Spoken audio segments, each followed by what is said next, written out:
I wake up. First thing I do, I slam mass gainer. 100 grams of protein, 1,500 calories, boom, down the hatch, easy. Next day, we fly out to Manchester, and I have my first ever super match. It was an incredible trip. I was basically trained by Engin for that match. I was like in pain for 3 months straight. Like just dying of pain, laying on my bed, checking my bones were broken because I thought they were breaking like every day. A lot of people think that I have stuff I don't deserve. Where like, sure, some in some ways they're right. Like, obviously I have nepotism. Obviously, I have a lot of what I have because of who my dad is. But I mean, anybody in my situation would do the same. This episode of the PowerStart podcast is brought to you by Major Arm Wrestling Championships. Mac is trying to revolutionize the sport of arm wrestling. With an innovative new table design and exciting rule changes, focus on making matches more fast-paced and more action-packed than ever before. Perfect for the new fan of the sport. Don't miss their next event, Mac 3, live in Toronto, March 8th. And if you can't be there, you can watch the pay-per-view on premstream.com. Boom. Stay powerful and enjoy the podcast. Welcome to the PowerStart podcast with your host, Matthias Bedard. If you like this kind of content, don't forget to like, share, and subscribe. You're so massive. Hey? I'm pretty massive, yeah. Oh, Look at me. powerful. You see that right there? Looks like a calf muscle. See like the different striations? Calf muscle. I'm massive. Legit, your arm does look fucking massive. Pretty freaky, right? It does look massive. I know, it's pretty scary. So how much? So I'm trying to think. So I met you. Mm-hmm. Well, I guess I met your dad at the same time. So that's probably what, like 4 years ago now. I feel like it's been longer, no? Let me think. So Maybe. when did you start like kind of hanging out with us? It was, 2020 or 2021 around there. Like you went to Buster's, right? You were one of the Buster's guys. Yeah. Okay. So that would have been, it would have been maybe 2020, 2021, end of 2020 maybe. So yeah, I guess about 4 years. Yeah. Okay, maybe a little bit more or whatever maybe a now, little but yeah, no. Honestly, I feel like. So how much did you weigh back then? You think? So when you met me in 2020, that was like peak of my fighting years. And actually, no, that was when I was just getting into fighting. So Okay. I would have been 145, maybe 150. Yeah, it would have been pretty good. Pretty massive back then. Yeah. Okay, so you're about 140. So you're almost, well, you're not quite double, but you're like About 100 pounds more, yeah. Oh, give or take like 10 pounds, but so pretty much 100 pounds more. pretty much. Pretty much 100 pounds more. Yeah. Yeah, because I think I might have been taller than you too. I thought maybe we're on the same height. I think I was always taller than you. Like, Okay, maybe. I'm thinking back. So 2021, 2020, I would have been taller than you, yeah. How tall are you? Let me dream, man. Let me dream. But so anyway, so you were 100 pounds lighter then. That was 4 years. And I think even in the last like year, you've probably put on like 50 pounds. It's actually a Close little to bit it. less than you would think. So Yeah. when I pulled Whisper, which was about a year ago, almost actually, it's, I think, what's the date today? Is it 24th? It's close, right? Today's the 21st. Is it 21st? Okay, either way, I pulled Whisper the 24th of February, so it's almost a year now to the date. And I was 217 for that, but my shape was different. So like the biggest I'd ever been like that last year, it was I got up to 235 for James English. Yeah. But if you look at pictures of me then, like I was force feeding myself like crazy. I was way out of shape. It was terrible. It was really like I was super strong, but I was in terrible shape. My conditioning was bad and my endurance was bad. Now I'm a little bit heavier than then, but it's just I carry it way better. All in the arm, as you can see. So how heavy is James English? He is 225, I think, just about. He fluctuates around that area, but Okay, because he is like solid IFBB solid Pro. 225. Yeah, like, no fat on him. Yeah. Yeah. Because like I think it's so weird, man. Because I feel like if most other people were pulling the guys you were pulling, they'd give them a lot of credit. But if you read up online, it's like people they don't understand. They don't realize like you're actually really, really good. But it's like they're not giving you the credit for it because, well, I guess because of your dad, I guess mostly, right? Yeah, it's partially that. And it's partially because when I first started, it was like kind of celebrity matches, trying to build the brand, just really build hype. Yeah. Because obviously I'm not number one in the world. So how am I going to increase popularity and make people care? It's pull people who are cool and who are fun, like James English, Whisper, Korean Hulk. This is my first kind of match where it's like I'm pulling a guy who is legit arm wrestler first. Before anything else, he's an arm wrestler first. Everybody else is like Whisper, yeah, he's an arm wrestler, but he's like an entertainer. He's a social media guy. Yeah. James is a pro bodybuilder. Kareen Hulk's a pro powerlifter. Like these guys have something before arm wrestling, but Artem, he's an arm wrestler throughout. Yeah, no, I think Artem's a dangerous match, man, because I've seen him pin Allen Ford. Yes, yeah. He's got a left-handed pin on Pork Chop, I think. He's got more than that. Yeah, he was just up at our place actually visiting, and I pulled him around then. And there was some weird stuff on the table. It was a little bit weird. I think he was kind of sandbagging me, but hard to say exactly. After that, I think it was 2 weeks after, he went and he beat Adam Wazinski. He beat Robbie Russell in a tournament, right hand, and that's like those are the best guys in North America. Adam came back and beat him like in the from B side, but still he got wins on him, which is not easy to do. Adam I think he's ranked 1 in under 200 North America. So yeah, he's like, Artem is basically the best or up there in the North American rankings under 200. Yeah. Yeah, no, it's like, it's big. It's a super, super, super hard match, I think, for anybody. And I know he's a little bit lighter, but like, let's get serious, you know, well, you're what, 20 now? 20. Yeah. So when did you turn 20? January. I just turned 20. Yeah. Okay. So you just turned 20. Artem, I think, is 10 years older than you. 27, I think. Yeah, he looks 30 though. Looks he 30. He looks 30. We'll looks 30. at least 30. Yeah, we'll call 30. Yeah, it looks at least 30. But he's quite a bit older, and he's been arm wrestling for a lot longer too, right? Yeah, I mean, I would think so. I mean, I've arm wrestled really my whole life, so competitively and like 100% in about 2.5 years now. But it's not the same. He's been going hard for like 10 years. I think. Yeah, because I know like, so from even arm wrestling, you like maybe 2 years ago, like the strength difference. That's not the same, dude. It doesn't make any sense. No, it's not the same. It doesn't make any sense. It doesn't make any sense. Yeah. No, like, and obviously you've been training seriously, right? And you hit puberty, and you're obviously just you're becoming a man now instead of just being a kid. But it's like, out of all the people, again, I'm pretty new to arm wrestling, but of all the people that I've seen like progress, no matter what age, like that's literally the most ridiculous thing I've ever seen. Thank you. It's I've put the work in. That's what my goal is. I'm glad some people recognize it. But. Yeah. No, it's because I remember we first pull, like if you were like hitting into me like super hard, it's like, yeah, okay, like you'd be able to get me. But like if we were just starting statically, right? Mm-hmm. Like I was quite a bit stronger. And now I feel like I can't do anything with this fucking kid. I can't do anything. Yeah, well, it's become my life. That's for sure. Yeah. I've always loved sport. Like sport has always been an aspect of my life. Kind of like the main aspect when I was younger. It was judo, and then it was basketball, and then it was jiu-jitsu. And after I got my shoulder ripped, I was like, okay, well, I love jiu-jitsu. Jiu-jitsu's fun, but I really can't do it. I can't be tearing myself apart. What can I do? I can arm wrestle. I got one arm free, and there's videos of me in my sling pulling guys. I know. I saw that. Yeah, I saw that. Having like super matches with them. So I love it. I'm super glad. Honestly, I'm super happy I tore my shoulder. Because otherwise, I probably wouldn't have had I wouldn't have been able to be brave enough to jump into it because it's all I could do. And I'm glad it happened because now I get to crush Artem. Oh. See how big my hand is right now? See, it's way bigger than my face even. Pretty freaky, right? Pretty freaky.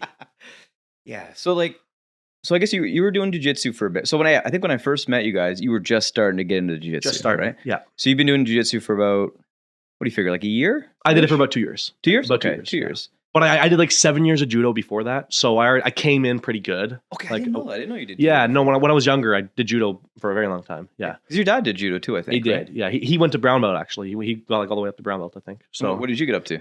I wasn't too good. I think I got to like just I think the green belt. Is that the one under blue? I know I didn't quite get to blue, but yeah, I don't know. I don't know the judo belts. I don't know them, unfortunately. Either way, I wasn't great at it, but anybody I'd wrestle with or grapple with, I would probably beat if they're close to my size. Yeah. So going into jiu-jitsu, because I was already highly athletic and had a background in like stabilization muscles and stuff, I think that helps a lot. So it was harder to take me down, and like my games in general was a bit better. So it was very quickly, like even though I was 2 years in, I was a bit more advanced than your average 2 year guy. And judo makes you tough, I find. Like judo, just like the constant being thrown and the constant. It's hard on your body. It's not very hard on your body. Yeah. I think everybody I know that's probably 40 and up that's been doing judo the whole life, they don't walk the same way. They kind of they're all broken. Yeah. They kind of got a little bit of a limp here and there. But no, I didn't know. So I didn't know that. So and before that, did you do anything else? I mean, I've kind of played every sport. Like I played soccer. I did swimming. Yeah, okay. Kind of everything. But the main ones were I played judo, and then when I kind of stopped doing that, I really got into basketball for a while. Like I wasn't really good at basketball. I just quite loved it. And I mean, I played every sport. Like I was on the tennis or the badminton team in high school. Like I was on the track team. I was very multifaceted, multi-talented athlete. Did you play tennis? I'm not too great at tennis. No, much better at badminton. But, okay. Yeah, because I used to play a lot of tennis back in the day. Yeah? Yeah. I played in high school. And then even after that, me and a buddy of mine, we kind of would play just, randomly. But I like tennis. Tennis is a lot of fun, man. But yeah, so anyway, so you were saying, so you did judo, and you like throughout high school and stuff like that, you just played all kinds of random sports and shit. Yeah. And so what was your plan? So obviously you're doing arm wrestling now, right? But when you were done high school, did you have plans to like go to college or do anything like that? Yeah. So really my kind of plans through high school was always I wanted to be something in the medical field or some sort of science, something. Like I was always good at math and science and those kind of things. So I actually, grade 12, I applied to like all the schools. I think it was end of grade 11 I even applied. I applied to health sciences, like all the different things, Carleton University, Auto U, and I got into them. I got into all of them. But at that time, I was still thinking I was going to be a doctor and all that things. And then like when I tore my shoulder, I was like, okay, I guess I was always in the back of my mind, I wanted to be an arm wrestler, but I was never quite brave enough to be like, oh, I really want to be an arm wrestler. 100% I'm in. So when I got the injury and I was kind of just chilling out and I'm like, do I want to be a doctor? Do I want to be a scientist, or do I want to take arm wrestling for a spin? And it was arm wrestling. That's what I wanted to do. And I realized that. And so my last semester of grade 12, I really, really dicked around. It was great. Yeah. No, I think it's a good opportunity, right? And I know a lot of people feel like they're pressured to go like straight to college right after high school and stuff. I don't think it's that important. I think if you take a couple of years now and kind of, because this is like, I wouldn't say once in a lifetime opportunity, but it's a really good opportunity for you, right? And you get to travel, you get to do all this cool stuff. So it's like, yeah, man, like I think it's good for you to try this now. And then if for whatever reason you're like, it's not going to work out, then you can still fall back on going back to college and then, getting a normal person job. But realistically, like, I don't know, because I tried to do the whole MMA thing. Like that was my goal. I wanted to become like an MMA fighter back in the day. And one of my biggest regrets, I think, is like trying to do too many things at once while doing that instead of like going all in on the sport. Yeah. Because I feel like arm wrestling, I think it's not as dangerous to your body as like fighting, but if like you're able to like focus on just that, especially when you're kind of like in your prime peak years, like it makes a big difference, right? Like, yeah, I very much agree. I always thought about it this way. So people always wonder why the Europeans are so dominant, why they were so much better than us kind of across the board. Because it was like that for a very long time. And I think the reason is because they were professionals. That's all they would do. They would be subsidized by the government and they would only arm wrestle. They would train for arm wrestling. Most North Americans would have a job and they would arm wrestle. Yeah, I think if you can dedicate all of your time to something, doesn't matter what it is, I think you're going to get way better than somebody who just does it on the side as a hobby. Even if you love it, if you're working a job where you're working 8 hours a day, it's just, you could have used that 8 hours to be resting, be training, be eating, be just professional. It's the next level. That's why all the Europeans that all they did was arm wrestle, they would win every time. They would win. Now in the current kind of modern pay-per-view era, we have now North American professionals. And we can see that in results. We see that with my dad. We see that with Michael Todd. We see that with guys who all they do is arm wrestle. And you can see how much better they are now than they were back when they had to do other work. Well, for sure, yeah. And I think once more countries start to kind of adopt that, and like actually, have you seen some of the stuff that China's doing with their Olympic team right now? No, I don't follow that too closely. So China is right now, I was watching this podcast where this girl was talking about coaching the Chinese skateboarding Olympic team. And they're in the process of building an Olympic team for skateboarding. And they're taking all these kids that are like high level athletes in like all these other sports. And they're pulling them out of that and they're putting them through like specific skateboarding training, and they're paying their parents. Oh, really? Yeah. So they're paying their parents like, you know what? Your kid shows promise in like this sport. It's like, here's your couple $1,000 a month. Like, we're going to take your kid and we're going to experiment on your kid and make them fucking super athletes. Nice. Yeah. We got to do that for arm wrestling. We got to do that now. Start building some Canadian legends. Yeah. Well, I think so. You see countries like China doing it. And if in the next, like, let's say the next 2-3 Olympics, like they just fucking crush everyone, I think other countries are going to maybe start doing the same thing, right? I'm quite confident they will. I haven't really been following this, but just Yeah. from what you've told me, I mean, you get them young, training hard, and they have promise, and that's all they do. I mean, how can they not be good? How can they not be? Yeah. Well, it's the problem though is like if you're forcing the, like again, China's a different animal, right? Like their laws are different than what we have in like North America. So they're able to just say like your parent, your kid, like we're taking them now. Like we can't really do that here. But I think even if they kind of like how do you say it? Just used more money and more resources to just have those programs in schools. Because like right now, if you're trying to do sports in school, right? Like you can't do snowboarding and skateboarding and all that stuff. Even wrestling in Canada, we don't even really do anymore. Not right? so much. No, my school's actually one of the last ones that does, I think. Yeah. There's not many. Yeah. Like so when I went to Carleton Place High School. Yeah. My year was the last year that did wrestling. And actually it was because of me and my buddy Sean. Like Nice. yeah, we were essentially the reason that wrestling was gone. We just took it too far. We essentially got it. You hurt people? Well, essentially what happened is so he was a lot bigger than me, Mhm. and we were learning how to do this like when the guy's on all fours, where you grab the legs and the arms underneath, and you essentially scoop them underneath, like scoop them. I love that takedown. That was my go-to in judo. Yeah. So essentially, we just learned how to do this like scoop, and then we learned how to like hold the guy's leg and then like just essentially pin him there. Mhm. And I didn't let him up, so he just raged like he's raging out, and I was like, you're my girlfriend now, just being an ass, right? Like on top of him, because like I don't get a lot of opportunities to clown him like this because he's like so much bigger than me. And once that finally like he got up, it turned into like a real fist fight. Oh yeah. And then unfortunately, and that was kind of the end of the the wrestling program. We never did it again. Nice. Yeah, unfortunately. But no, I think arm wrestling is kind of a unique thing because it's a strength sport, obviously, right? So I think there's a lot of crossovers with like powerlifting, and that's one of the things that we don't really focus on in North America in schools. Like, there's no like, is there a powerlifting team at any of the high schools? No, there wasn't. We had like kind of one that we built actually. It wasn't a real lifting team, but we'd have like instead of going for lunch, you would come to the gym and train, and you'd kind of have the same guys there every time. Yeah, and you'd hit PRs together. We didn't compete, but we'd hit PRs and we'd work our way up and try to do muscle ups really shittily and all the fun stuff like that. Could you muscle up? Back when I was fighting, I could do 10 muscle ups in a row. That was what I could do. Oh. I'd say the first 5 would be clean, where like together. The last 5 would be kind of like 1, 2. But when I was in like really good shape, I was quite physical. Yeah. Like I was good calisthenics athlete as well. Yeah, I could do maybe 3 or 4. 3 or 4. This is when I was like under 170.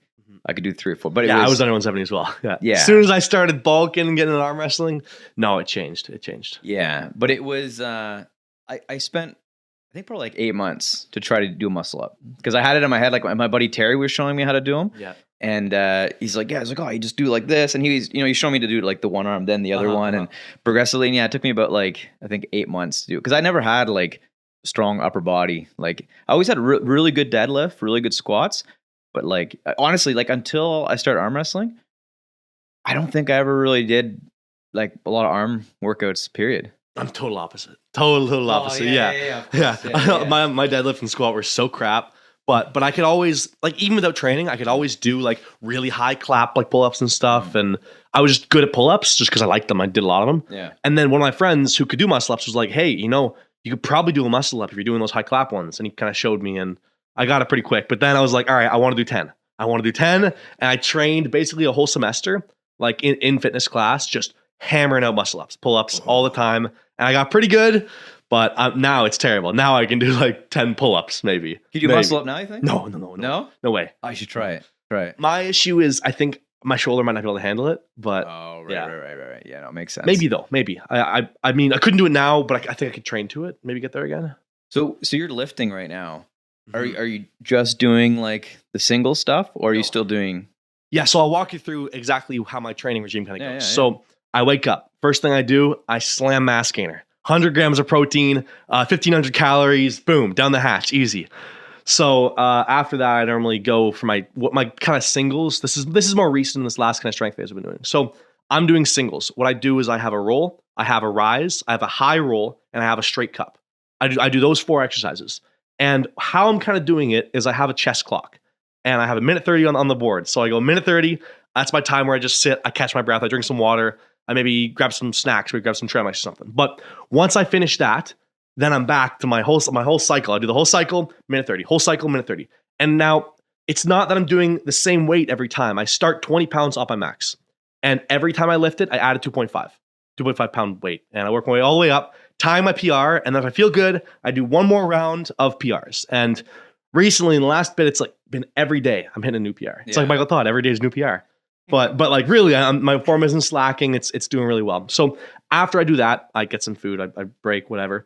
And then I do either I call it the bicep blaster or the forearm fondler. Those are my two workout names. And bicep blaster, it's so I got rise, I got back pressure, I got pronation, I got supination. Like it's kind of this one. It's not quite like side pressure. It's much more in the bicep. And I do so like pulling in. Yeah, much more in where it's not to the side at all. But then I do one more rise. So it's 5 by 5. So I'm doing 5 reps, 5 sets, 5 exercises. And I do basically the same thing, but for cup the next day. So I alternate between those. Then I do 3 hours of blood flow almost directly after that. And then I kind of add, and this is more recent, I haven't always done this. I'm doing a bit more bodybuilding like style stuff. It's not quite like bodybuilding the same way. I just try to stay healthy, try to stay strong. I do some chest, shoulders, back. And right now that's what I do every day. And it's really nice. I quite enjoy it. Every day, like every day. No breaks, no weekends off, nothing. Every day. Yeah. The only thing that switches every day is I do either bicep blaster or forearm fondler, and those alternate. Because you can't do those ones every day. I try that. It burns you too bad. So what about your triceps? Anything? What do you use triceps for? What do you use triceps for? Well, I guess the press, right? Yeah, press. No? You ever seen me pressing before? I'm trying to think. I don't. I have press. Yeah. Yeah. So I don't do too much press training. Honestly, the reason is I have never found somebody can, like, if somebody's able to just hold my press, like I get in the press and just hold it, they're so much stronger than me. I'm not really, probably not even getting there in the first place. Yeah. So what I train the ability to get there. Mm-hmm. I train my supination. I train my low cup. So it's this first room. And then from there, if I start to press, I don't see myself getting there and failing there. I'm just not going to get there. So I train the things that's actually going to fail as opposed to my full body force coming down. Because if you're stopping that, your biceps too strong anyway. Yeah. Well, I find for me, because I've been working more pressing stuff lately, and I feel like I just want to get to the point where it doesn't like hurt. Yeah. You know I got you. Yeah. Because like I feel like that static like pressing. Oh, this camera. The static, like when I get it in tight, especially when my wrist goes and I'm starting to like go into it, there's like, I don't know, there's this pain like around here that I don't know. I need to get strong enough of that goes away. So how are you doing your pressing? How are you training that? Are you training it through supination, like you wrap it supination band and then like cable behind you, or do you go about handle, or what do you do?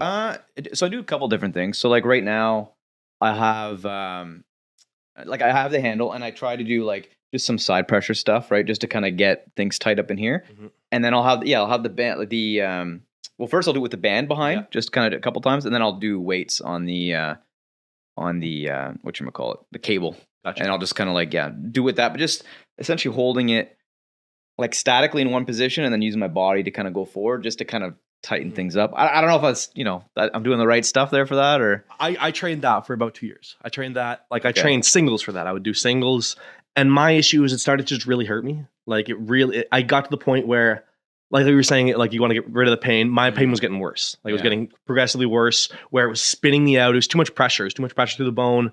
Like I can press in practice, but doing that lift, it really hurts me. It really, really hurts me. So I kind of cut that out. And I mean, of course it's important, but for me, it's not worth training because it takes away from other spots that I couldn't train as hard then. Like I want my hand to be solid. The press, it's just, I don't feel like that's ever my failure point. I never feel like, oh man, I wish I could have pushed him harder. It's like, no, if I could have cupped him harder, then pushing it would have been easier. And that kind of stuff. So okay, that's my game. That's my game, at least. I know some guys would disagree, but that's not the way I play. Yeah, no, it's just for me. I find like my rise isn't that good, and I find like I work my pronation like a ton, but it's just not the same as like other guys I see doing pronation, right? So it's like I don't know. For me, I feel like I'm starting to get more comfortable like in a hook and dragging back, and because I'm able to get in a hook and I'm able to get people back. I can transition to a press from Sure, there, yeah. right? So I feel like those are the two things that I'm really working on now. Yeah, I gotcha. Yeah. That fits a bit more into your game. That's not my game so much. No, for me, my rise genetically wasn't very good. Like same thing with my dad. His rise has always been weak, but he trained it like crazy, and I've had to do the same thing. And now my rise it's really good. And maybe you're talking about your pronation like not being that good in like practice. Maybe it's because your rise. Because for me, I felt the same thing for a while. Like there was one practice where I was getting really pissed off because I was like, man, why can't I pronate like this? Why can't I do it? And then I was sitting with Owen and we're like, why can't I do this? Like I have total control. I have you cupped in. Why am I unable to do this? And we figured out it was because my rise was dropping. And so ever since then, I've been hammering out rise like crazy. And now I'm much, much better at keeping the high spot and then rolling and cupping and doing all that. Well, you know what? Maybe that's a similar thing for me because I've been working my rise a lot too, like crazy. But I found recently, probably about a month ago, I don't remember what the weight was on it, but I was using like the karate belt, right? And then just kind of going up with it. And I don't know what happened, but I pulled up and then something just gave out and it just kind of like dropped. And I was like, oh, that's weird. That's weird. And then ever since then, I feel like, I don't know, something's just not, something's just not the same. Something's not as tight anymore. I was the exact same way for a while. It was my Korean Hulk prep, actually. I was super strong. My right felt awesome. And I was doing my rise all the time. And then like a week before, I kind of did that same thing. And it didn't hurt. It was no problem. But after I pulled Korean Hulk, every time on the table, I was like, I couldn't really rise the same. I'm like, why can't I? My left rise, no problem. My right, it was like, I can't really rise. So over this last prep, I've been on that like crazy. And now it's back better than it's ever been. But for a while there, it just didn't feel right. It wasn't like it hurt, but I was guarding it as if it did hurt. You know what I mean? Like it might've been some sort of mental thing, but I'm through it now and yeah, it's better than ever before. Yeah. Okay. So maybe it's a similar thing for me then where I just kind of stretched or tweaked it. And I just got to rehab it and hopefully it'll get back to. I would say that's kind of always the answer. Like anytime you hurt yourself, I think the answer is rehab, blood flow, focus on it. If it's like actively hurting, stay off of it. If it's like just kind of, you know if it's a nice pain or not when you're doing blood flow. If it's a nice pain, work through it and you'll be okay. Yeah. I think it's always the answer. So let's get back to your first like official super match. Was that the Arm Wars one? Yeah. So it would have been with Auden Larratt and Chris Ham. That would have been my very first official super match. Yeah. It's a good one. So talk to me, like what was the lead up like to that? Yeah. So it was actually a crazy prep. I went to Istanbul, to Turkey. I actually was staying in Yalova first, where Engin lives. I trained with Engin the whole time, was at East versus West, I think it was 9, where my dad beat Hermes. From there, after like the next day, we fly out to Manchester and I had my first ever super match. It was an incredible trip. I was basically trained by Engin for that match. Like I was in his gym doing my final strength block, and it was incredible. I had such a good experience. I beat Chris Ham, lost to Anil. I think it was the best way it could have went because Anil taught me a lot from that loss. Yeah, taught me the power of an awesome top roll because I just couldn't do anything. I couldn't do anything. Every spot I went was wrong, and it just felt so bad. I'm like, all right, I gotta make my top roll better. I have to make my top roll just killer. And since then, I can probably say I've gotten a bit better. But yeah, so you would have been in Turkey, I guess, for what, 3 weeks? It was about 2 weeks in Turkey and then 1 week in Manchester. Okay, yeah. So how does training with Engin, how is that different than like the way that your dad trains? Totally different. Yeah. Like Matt, you know how we train? Yeah. Flip it. Like the other, totally opposite. He does very little table time, very little volume. Like he'll do one day. He was saying, I think he does 2 days of pronation a month. Yeah. But those 2 days, like he's destroying himself. And he kind of brought me through the same thing. And really, he trains super, super hard, but just not very often, not as much. So I've actually kind of adopted that style more recently where I'm training just the intensity is crazy, but because of my conditioning and because of the table time I've done, I can train like that every day. Yeah. And the only thing that gets tired is my brain, is my mental state. My body's fine, but my brain starts getting fried. Yeah. So if you're to add up all your hours of training throughout the day, so what do you think, like 4 or 5? Oh, more than that. Yeah. So yeah, easily. So I'm doing like 3 of blood flow strictly. Okay. It's about 1 hour. It takes about 1 hour to do the 5x5x5. So, and then after that, I mean, I think the singles takes about an hour as well. So that's 5. And then I also do like the other stuff, the other like bench and whatever. So, I mean, I guess, 5, 6, somewhere in there. Okay, yeah. I've done longer though. I've done longer. For a while, it was my James English prep. I was doing like 9 hours a day. But that wasn't quite the same. That was much more singles. There was longer breaks. This is like about 6 hours a day of work, of active work. Yeah, it's fun. See, this brings me back. Do you ever look at like some of those old bodybuilder programs? Like Lee Priest had like the 24-hour arm workout. Yeah. Did you ever do that before? I've never done those ones. No, I was gonna do the Rich Piano one with my buddy. Like So the Rich Piano one and the Lee Priest one, they're pretty much the same. Yeah. Okay. Yeah, like I think Lee Priest was the one that came up with it. Oh, really? And then Rich Piana kind of like adopted it. Yeah. I love that guy. But yeah, no, so I did that with a buddy of mine. We used to go to this gym in like Innisfil, which is just outside of Carlton Place. Mm-hmm. And we went there. It was like the whole day. Like I think we were there for pretty much from when it opened to when it closed. And we left a couple times to get food, and we had protein shakes like the whole time. Nice. But I ended up tearing my bicep in my one arm and my tricep in my other, like partial tears, nothing crazy. But yeah, like it was, yeah. Wow. And the thing is, I knew right when we were doing the tricep push downs, I could feel something was weird, but I was like, oh, like I'm committed to doing this whole day arm workout. Like we're doing it. And it's like, dude, everything hurt so much after that. And I just forced myself through it. And then because of that, I couldn't work out for probably about 3 months. I don't think it's worth it. No, I don't think it's worth it at all. Yeah, no, because I tore my tricep on the one side, and then the bicep tear was not bad. It was just a small partial tear, but I had ultrasounds done, and they're looking at me like, "What are you doing?" Like, because I explained to them the workout, and then the doctor, she's just looking at me. She's like, "Why? Like what?" She's like, "You felt it hurt. Like, why would you keep going? It doesn't pain, no gain." But yeah, so that happened. So now when I see like program, well, and again, I think yours is safer. I think the way you're doing it, it's not as dumb, right? Like you're more smart, and you're not just doing the two like muscles, like you do have like pretty much your full arm, right? Yeah, I mean, for me, it's bicep, brachioradialis, and I don't know what the front one is, a flexor something. Really, it's forearm bicep that I'm training most of the time. But I can handle it. I didn't start with this. I didn't be like, all right, I'm going right in 6 hours a day, hard. No, I started much lighter, and I think because of the table time I've done, arm wrestling workouts, like I can do this. I'm telling you, I won't even be sore when I'm done. Yeah. Like I physically cannot get sore from arm wrestling. It doesn't really happen. I can get beat up. Like if I train like arm wrestling practices with really strong guys for like a week every day, then by the end I'll be beat up. But I don't really ever get sore. It's kind of weird. Yeah. So how much table time are you doing right now then? So right now 0. But before I was doing 4 practices a week minimum. So I would do Monday, Tuesday, Wednesday, Thursday, hitting a different club every day.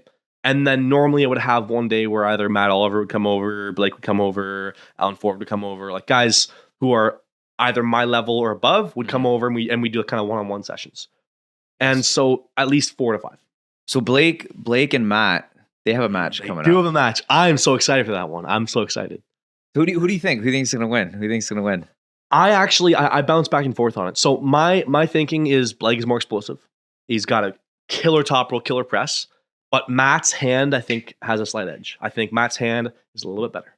So if Matt can stop the match or have a really nice setup where he kind of matches that hit right away, Matt's got him. If he can't, I think Blake's got him. So I honestly, for me, it's 50-50. I'm super excited to watch it because I don't know who's going to win. I really don't. Yeah, so I've pulled with both guys before. Obviously, like those guys are way stronger than me, so it's hard for me to gauge like where they're at because they're stronger.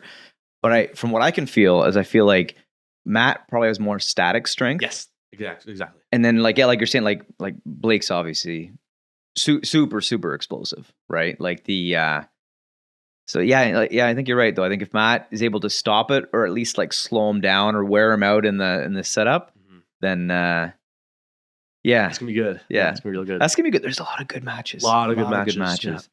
Yeah. Obviously yours is okay. So let's go back a little bit. Let's take a time machine. Let's go back. So you had your first match in Arm War. So I guess those were 2 matches there. Yeah. And then James English. Whisper first. Yeah. Oh, sorry. Yeah. Whisper, James English, and then the Korean Hulk, which a lot of people like don't seem to understand like how big that guy is. Like he's short. 300 pounds. Yeah, he's 300 pounds. Dude, the guy's arms are like this. Yeah, like I think something like 60 centimeter biceps. Yeah. Dude, it doesn't make any sense. Like he's so big.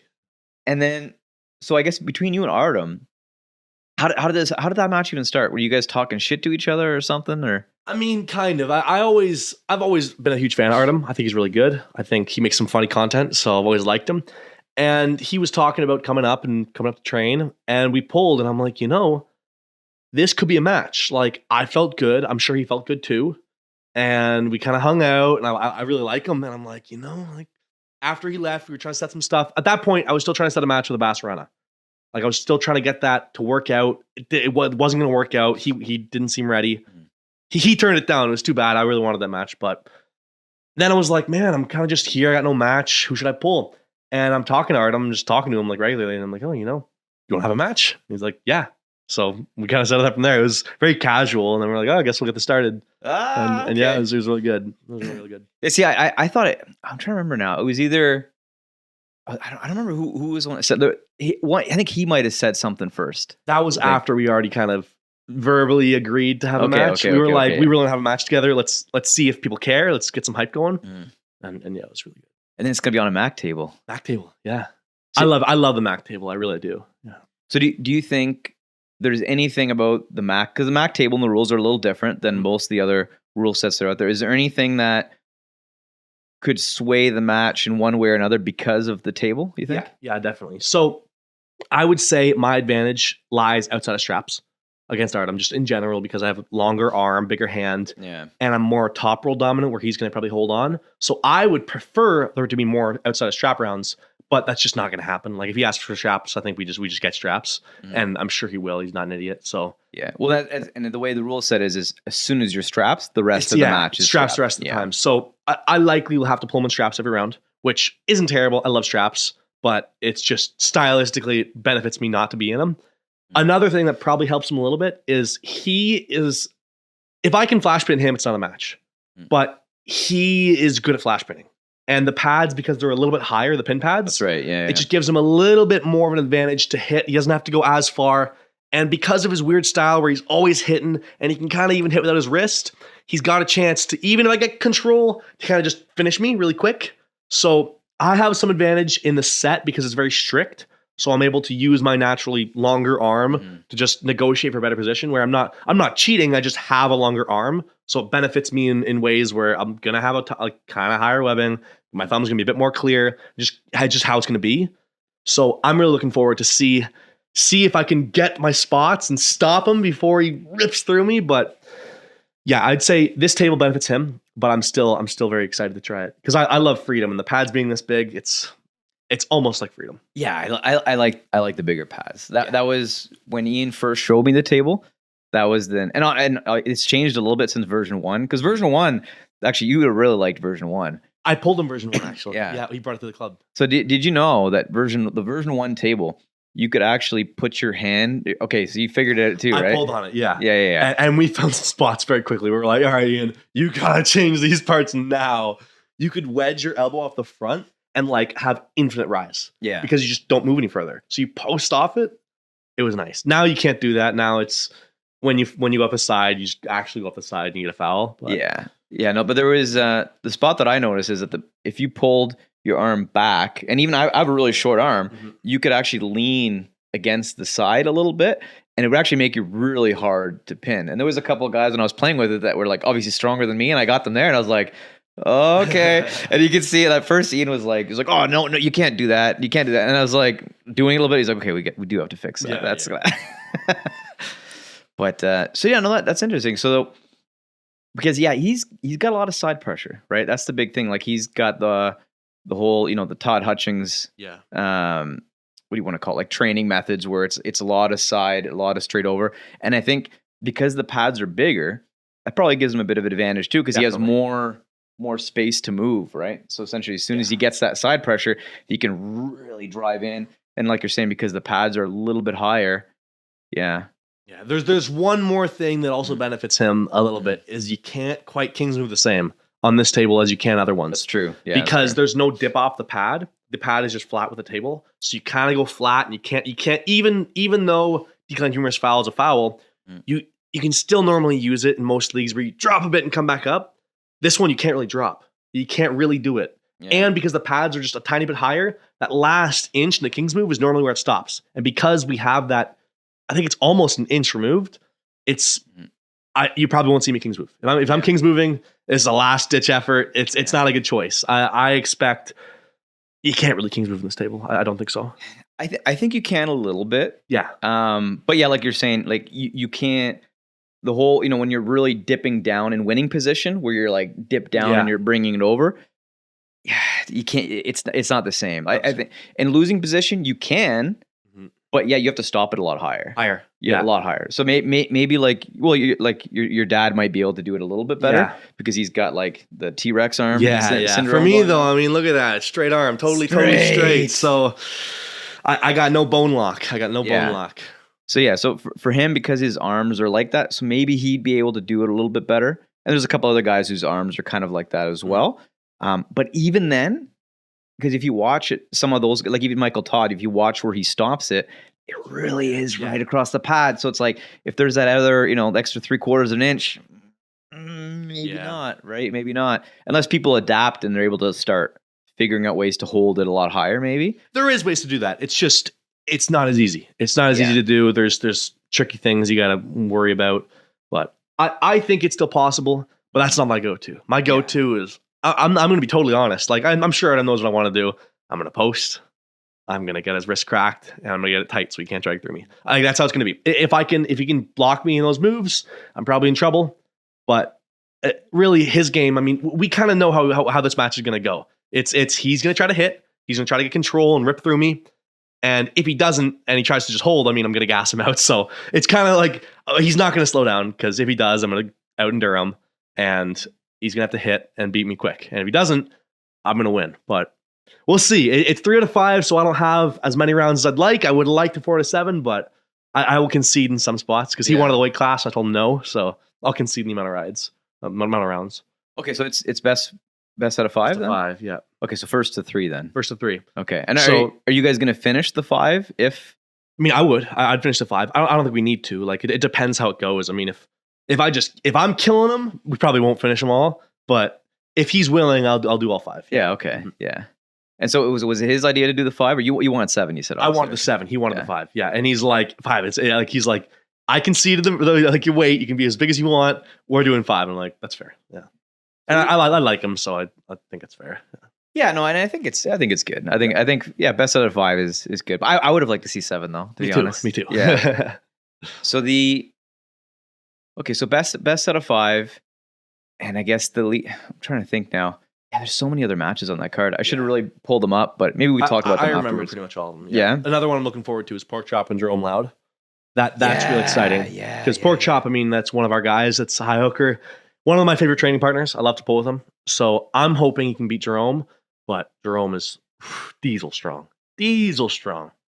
Yeah, no, I think. Well, I was talking to Curtis about this match the other day, because he's got Jason too, but he's got 2 matches. Yeah. Jason, I think he's gonna kill. I think he's gonna kill Jason. Yeah, I think so. I think he's gonna kill Jason. Porky's too strong right now, but Jerome, no, that's a good match. Yeah, well, and he's doing Jerome first, so that's smart. Yeah, it's but I don't know too much about the Jerome guy, but I saw some of his matches online. Like, he's strong. He's good. His hand is his biggest part. If Porky can maybe get in his arm, there's something, but Jerome's hand is so good. Yeah. We also got a lot of our club guys going. We got Matt Smith. We got Dan. Dan's pulling. Actually, it's double Dan. It's Dan versus Dan. Yeah, I think it's going to be a good day for the high hookers. Yeah, Dan. So Dan said that. Well, actually, I'm not gonna give away his say. I'm not gonna give it away. But I think Dan's match is pretty good. And then I guess John's part of the team event beforehand. Yep. And I'm trying to, is Matt part of the team event too, or his is a match? So he's got a match. Yeah, he's got a match. So who's Matt against? I'm trying to remember now. I don't honestly couldn't tell you. I'm not sure. Okay, I'm gonna pull it up. Yeah, pull it up. Yeah.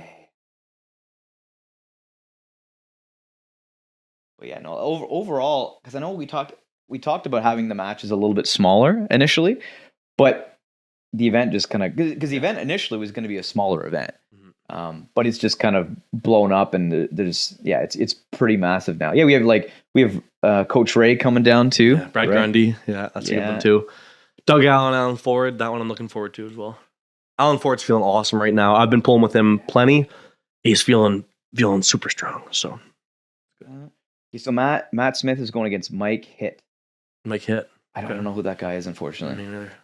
But here, I'll pull him up here.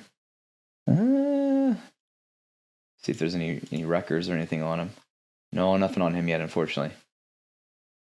Yeah, so I don't know that guy, but Matt's feeling really strong right now. Matt is strong. I think he's going to do really well. I agree.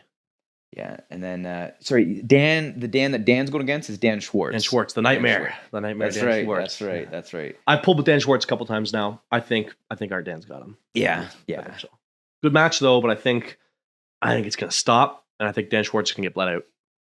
And then we got John Terrian Mm-hmm. against Daniel Price. Daniel Price is awesome. Daniel Price is really, really good. Yeah, he's really good. Oh yeah. And then what else we got? We got Rick Heilbrecht on here again. Philip Larson, yeah, that's exciting. Philip Larson is a very interesting guy. He's a very interesting guy. He's kind of out of nowhere. Only been pulling a couple of years now. Oh yeah? And he's already really, really good. He beat Brad Grundy. He had a match with my dad not too long ago. Philip's very promising. So this will be interesting to see if he can deal with Rick. And actually Brad Grundy's on the card too. Brad and Ole. So I don't know much about that Ole guy. So Ole is, I think he's a Ukrainian guy who moved to Canada, and he's a Canadian guy now. Mm. He just pulled with Matt, actually. Just pulled Matt. He lost to him pretty dominantly, but either way, I mean, getting a match with Matt just kind of shows the level you're at. Mm-hmm. I think Ole is one of our best guys. You saw, I don't know if you saw, he did really well in Nationals. He's a lighter guy, but he even pulled up, and he's killing everybody. Really, really impressive. Super impressive guy. Him and Brad, very good match. I don't know how it's going to go, honestly. I couldn't tell you. Yeah, so Brad Grundy, he was down here training recently. I missed it though. I had COVID. Mm-hmm. I wanted to come out, but yeah, no, I didn't want to share. Like I was still at that point. I started to feel better, but I was like, I can't pass this on. I can't pass this on to everybody. It Not before the big matches. No, exactly. That'd been the worst. That's the worst, right? When guys are coming out to train, and then somebody there is sick. It was like, oh, hey man, how's it going? That's the worst. And then so then Alan, I guess Doug Allen. That's a good match too. This card is pretty stacked. It's a really good card. Yeah, really good card. I'm trying to think who else is on here. Oh, and your brother's on here too. Yeah, and Milo's pulling Shakir Verma. Yeah, that's going to be good. I hope Milo can do well. I hope he just doesn't get hurt. That's the biggest thing. Because this match, Shakir, I think he's a presser. I hope I'm pronouncing his name right. I don't think I am, but he's coming forward for sure. He's coming forward in the press, coming forward in the flop. So I hope Milo's able to pull him out of it. But Milo is a fighter. He's a true fighter. So if he's not able to pull out of it, stuff might get really crazy. So I'm hoping Milo's strong enough to deal with him dominantly. Because if not, man, I'm gonna have to be in his corner yelling at him to stay safe. But yeah, I'm really looking forward to it. Milo's been training hard. He's been doing great recently. He's been showing incredible gains. Yeah. And I just hope he has a good time. I hope he enjoys it and doesn't get hurt. Yeah, so the Shakir Verma, I don't know him too well. He's one of the Kingston guys, I think, right? Yeah, I think so. So he beat Milo a bit ago, and that's why they're doing this match, it's a rematch. So Milo beat him in Ottawa Open a couple years ago. I think it was 2 years ago. Mm-hmm. And then Shakir beat him in the farm wrestling. So now Milo wants revenge. So I think he's coming in. He's coming in strong this time. He's stronger than he's ever been. He's big, and he's taken it seriously, which he's never really done before. So I'm glad. Yeah. So I guess you and Milo, you guys are almost, I wouldn't say complete opposites, but I feel like your guys' personalities are very different. Very right? different. You're very different people. We're very different, but very similar in a lot of ways. Yeah. Like Milo's more gifted than me. Milo's more genetically gifted. He's bigger hand, longer arm, but he never really put the time in like I did. And recently it started to change. He started to really work out, really train, really think about it the way I did when I was younger as well. And I see that he will get there. He's not there yet, but I see it will happen. I'm very confident that Milo in 2 years will be dangerous. Yeah. Very dangerous. What's the Milo's what, 23? 22. 22? So 2 years older than me. Yeah. Okay, so you guys are super close in age. Yeah, for some reason I thought there was a bit more than 2 years difference. No, it's like 2.5 years. Yeah. So is he taking it as serious as you right now too, where he's training every day the same way, or? No, I mean, he's taking it serious, but it's just, it's hard to take it as serious as me, train as much as me. He can't do it just because he hasn't done enough yet. Like to really, I don't think there's many people in the world that can train at my intensity, my frequency. It's hard to do, hard to match. So he's doing what he can, but unlike me, he does get sore. He does get tired. He gets burnt out. So he's doing his best. I think there's always room to improve. There's always room to do better, but he's doing a very good job. Yeah. And I'm very proud of him for it. But so what do you think? What do you think's the difference with you? Like, why do you think you're able to train that way? Because I just put the time in. Like when I started, I couldn't train that way. And I think really it's just because I maybe loved it a bit more than he did at the start. And you should have seen me at the beginning. I was like him, but I didn't care at all if I was sore. I didn't care if I was hurt. I was pushing through. I was training. So I remember when I first kind of started hardcore, I was like in pain for 3 months straight, like just dying of pain, laying on my bed, checking my bones were broken because I thought they were breaking like every day, and I was fine. But because of that, I've been able now to maintain that frequency and do even more and be totally fine. Yeah. Like I have done extended periods of time where I do singles in the morning, practice at night. I did like 9 days in a row, and I'm like totally good. Like totally good. Yeah, I think part of that is like obviously conditioning, like you're doing it. But I think part of it, and obviously part of it's because you're young as well, but I think there's a genetic component to it as well. Component. I think so. Yeah, definitely. Without a question, there is. So actually, I recently got my genome sequenced. I got the whole thing sequenced. I got, so I'm looking for mutations with one of my guys who's really good at all this stuff. So you're a mutant? Is that what the... Yeah, I mean, everybody's a mutant to a certain, like some extent, but I have some good mutations where it's very obvious that this is abnormal, and you can kind of see it in my genetics where it's like, okay, this combination of mutations will allow me to train a bit better and have the mental drive to do it. And okay, and is this through like 22andMe or something like that? Or is that kind of idea? It's that, but real. Yeah, I should give you the real thing because I heard that was like totally fake, like not even kind of real. I saw some stuff where they sent in like animal spit and they were like sending it back with some random, like just random junk. Yeah, so you just kind of fill out. See, I do. I actually know a guy that works there. Really? I should ask him. Yeah. Because the one that I worked with was sequencing.com. Okay. Like I just send them my stuff. I send them my saliva and they send back my full genetic profile. And from there, you kind of have to do some work to go through and find all the stuff. They don't directly tell you. So the legwork really is done by me and one of the guys who I'm good friends with, who's like, this is what he does. So he helped me along the way, kind of mentored me. But it's interesting because I had some weird mutations that I'm like, this explains this. This explains this. A lot of stuff made a lot of sense when I looked at that. See, I don't want to get into, fuck it, I'll get into conspiracy theories. Yeah, so okay. So I wanted to always do one of those like 23andMe things. But then a buddy of mine, he's like, no, man. He's like, you can't do it. And I was like, well, why not? He's like, look into the people that own these companies. He's like, they're just creating organ farms. And I was like, what? What do you mean? He's like, yeah. So he's like, yeah, it's all these rich people that own all these DNA companies, and they're just getting like a list of like the best organ donors for them. So if they ever have any like problems, that they essentially know like where they have to go to get their organ transplants. I've heard that one before. Yeah. I've heard some conspiracies where they're like, oh, they got your DNA now so they can plant it, so be careful.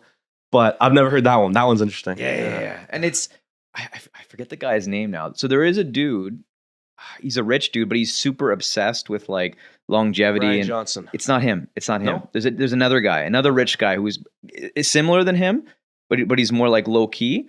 But he's big into like getting the with like blood transfusions from like younger people and stuff. Sure, it's not Brian Johnson. No, it's not Brian. I know that Brian Johnson is. Yeah.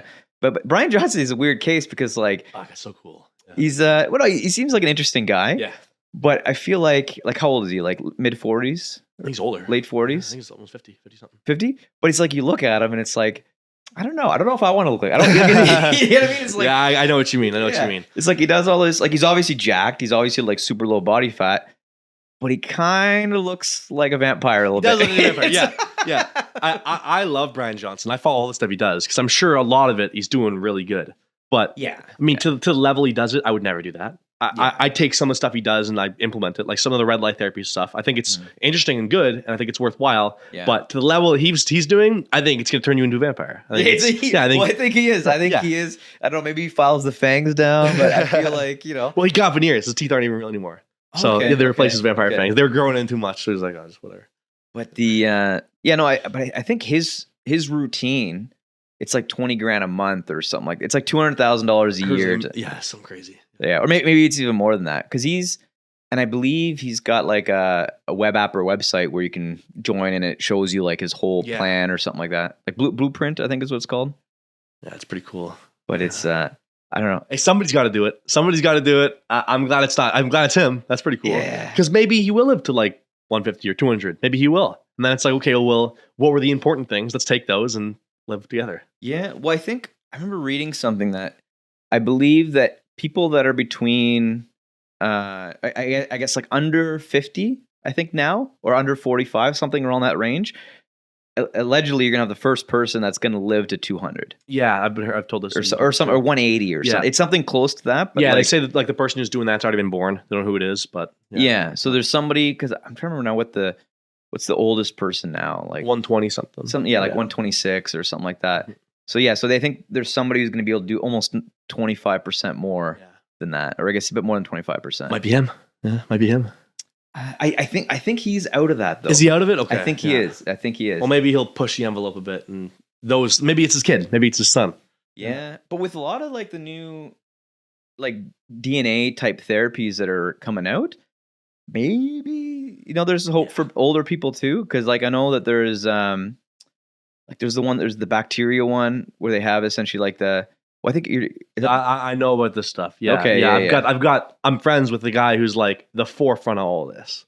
Okay. So, yeah. Okay. So you got the inside knowledge. I got some of the inside stuff. Yeah. You're talking about plasmids, right? When they're working with plasmids, like follistatin, all those kind of things. Maybe it's been a long time since I've looked into it, but I know when actually, so when your dad first talked to me about the stem cells and all that stuff, I started looking into that, and I went down the rabbit hole on all the anti-aging and like performance stuff.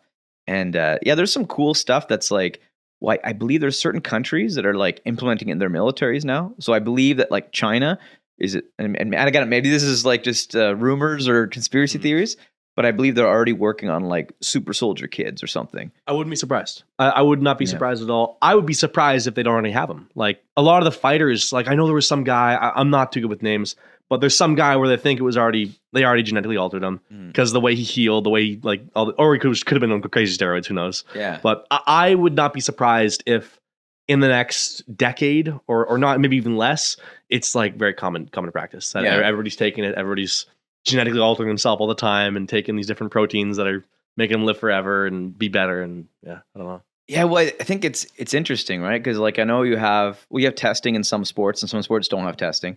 Like, where's the line, right? Because like obviously, if you're doing like MMA or something, like you can't just get like steel implants on your hand or something like that. You know what I mean? But it's like right now, if you're getting like genetic like gene therapy and stuff, as far as I know, there's no tests for that. Like, so is that going to be allowed in the future? Is that going to be banned? And the issue is it might be almost impossible to test for. Because a lot of the stuff, how it works is they put these plasmids in you and they have a kill switch. So they could just have them in you. So your bones get denser and denser and denser and denser. And like a day before they kill them. And then they test you and it's like, no, you have dense bones, but you just have dense bones. Yeah. Yeah. So testing is going to be very difficult. And it's just going to get harder and harder and harder and harder. So and then you have things like the, the myostatin inhibitors. Right, which essentially allow you to follistatin. Yeah, or is it follistatin? Follistatin. Yeah. Okay. So how that works, and I could be wrong. This is, I'm smart enough to know that I know nothing. Yeah. So same here. So my kind of thinking of it is it goes into the same kind of receptor. So follistatin almost plugs where myostatin would go. So it's just the myostatin's still there. It's just not being activated, not being used, and it just makes it so you can grow more muscle, grow more bone, just grow more. It's really good. Yes, well, I guess that's good for guys that are competing in weight classes, because now all the guys that are, because I'm assuming you can't like come down in weight once you start doing stuff like that, right? Like if you can. I mean, it's no different because you can come off of it too, and it's but there's new tissue though now, right?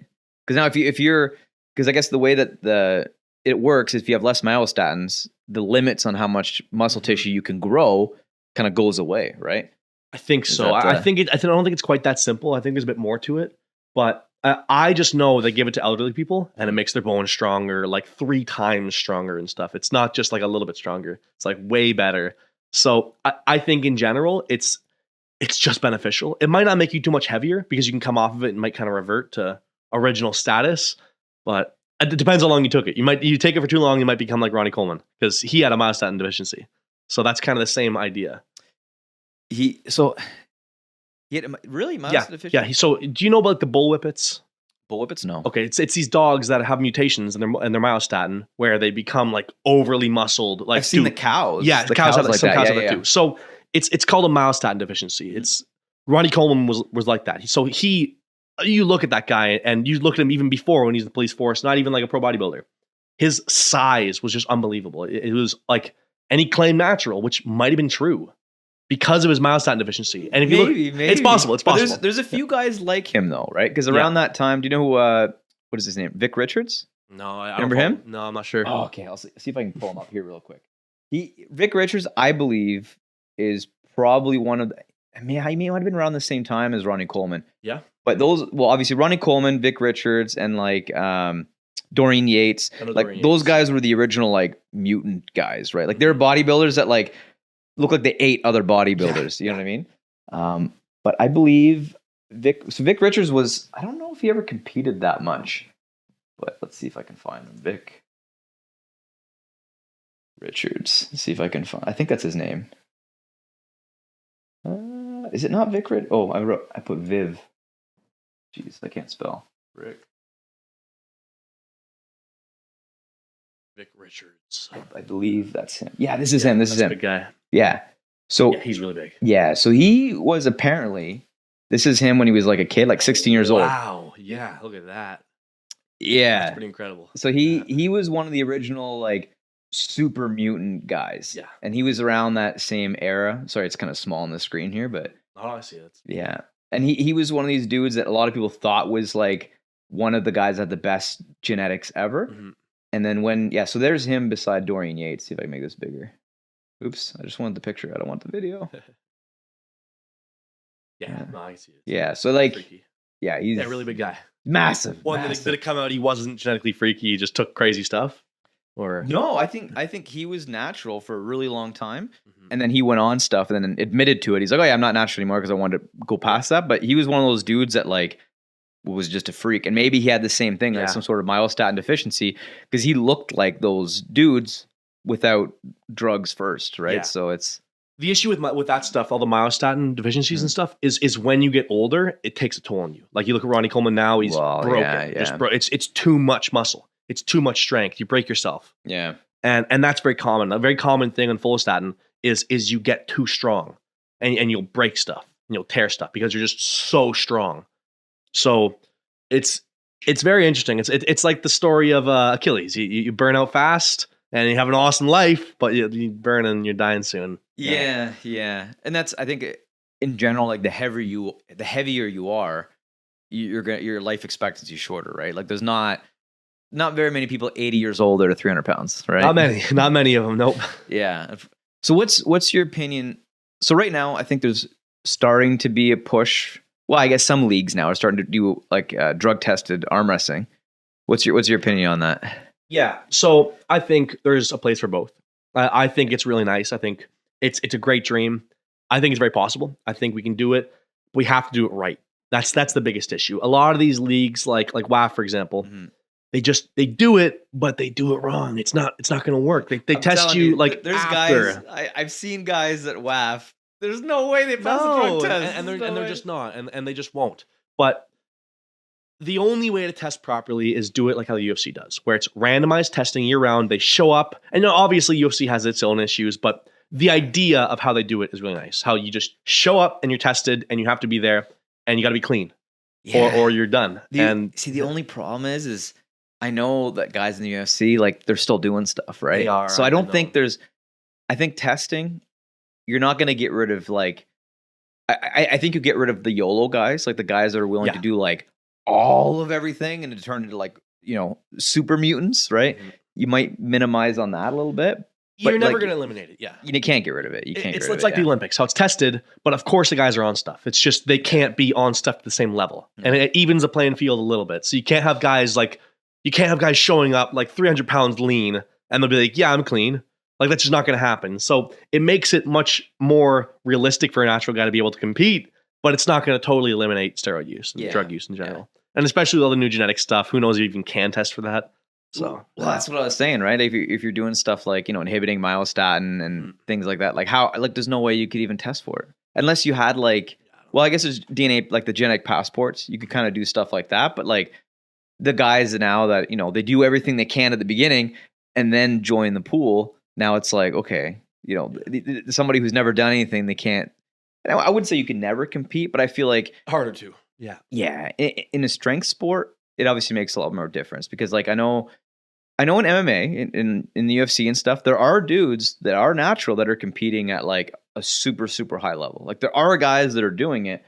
But from when I was training, and I kind of the things that I saw and know about, there wasn't that many of them. Like a lot of the high level guys were definitely doing something.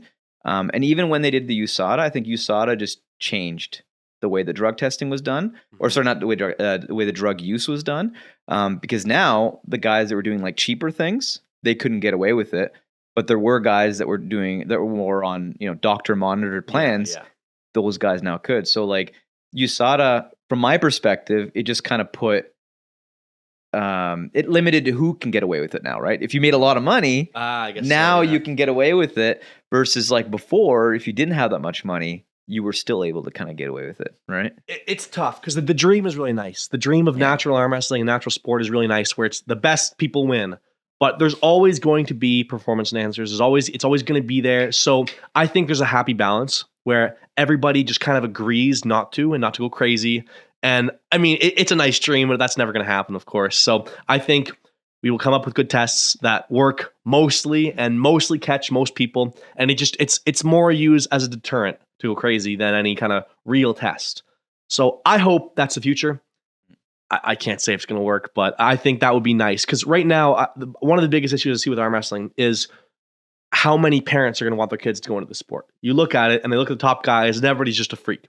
And the parents are going to be like, yeah, I'm not putting you in arm wrestling classes. That's not happening. So I think having natural leagues where everybody looks they look good, they got weight class arm wrestling, but they're not monsters, would entice more people to join and be like, hey, if this guy can do it, and he's like a regular guy who's just really fit and put in the work, maybe I can do it too. And I think that's just going to grow the sport more, and then mainstream sponsors. And that's a big thing. Like we can get Red Bull, we can get Monster, we can get Nike maybe. We're not going to get these sponsors with guys, like I don't want to name names and stuff, but like freaks at the top. Like you're not going to be like this guy associate with healthy brand. It's not going to be there. Yeah. So I think you'll get the bodybuilding sponsors, right? Like supplement companies. Yeah, like you'll get that. Definitely. And then maybe beer sponsors and stuff. But yeah, you're right. Like the Nikes, the Gatorades, Adidas, like those kind of brands.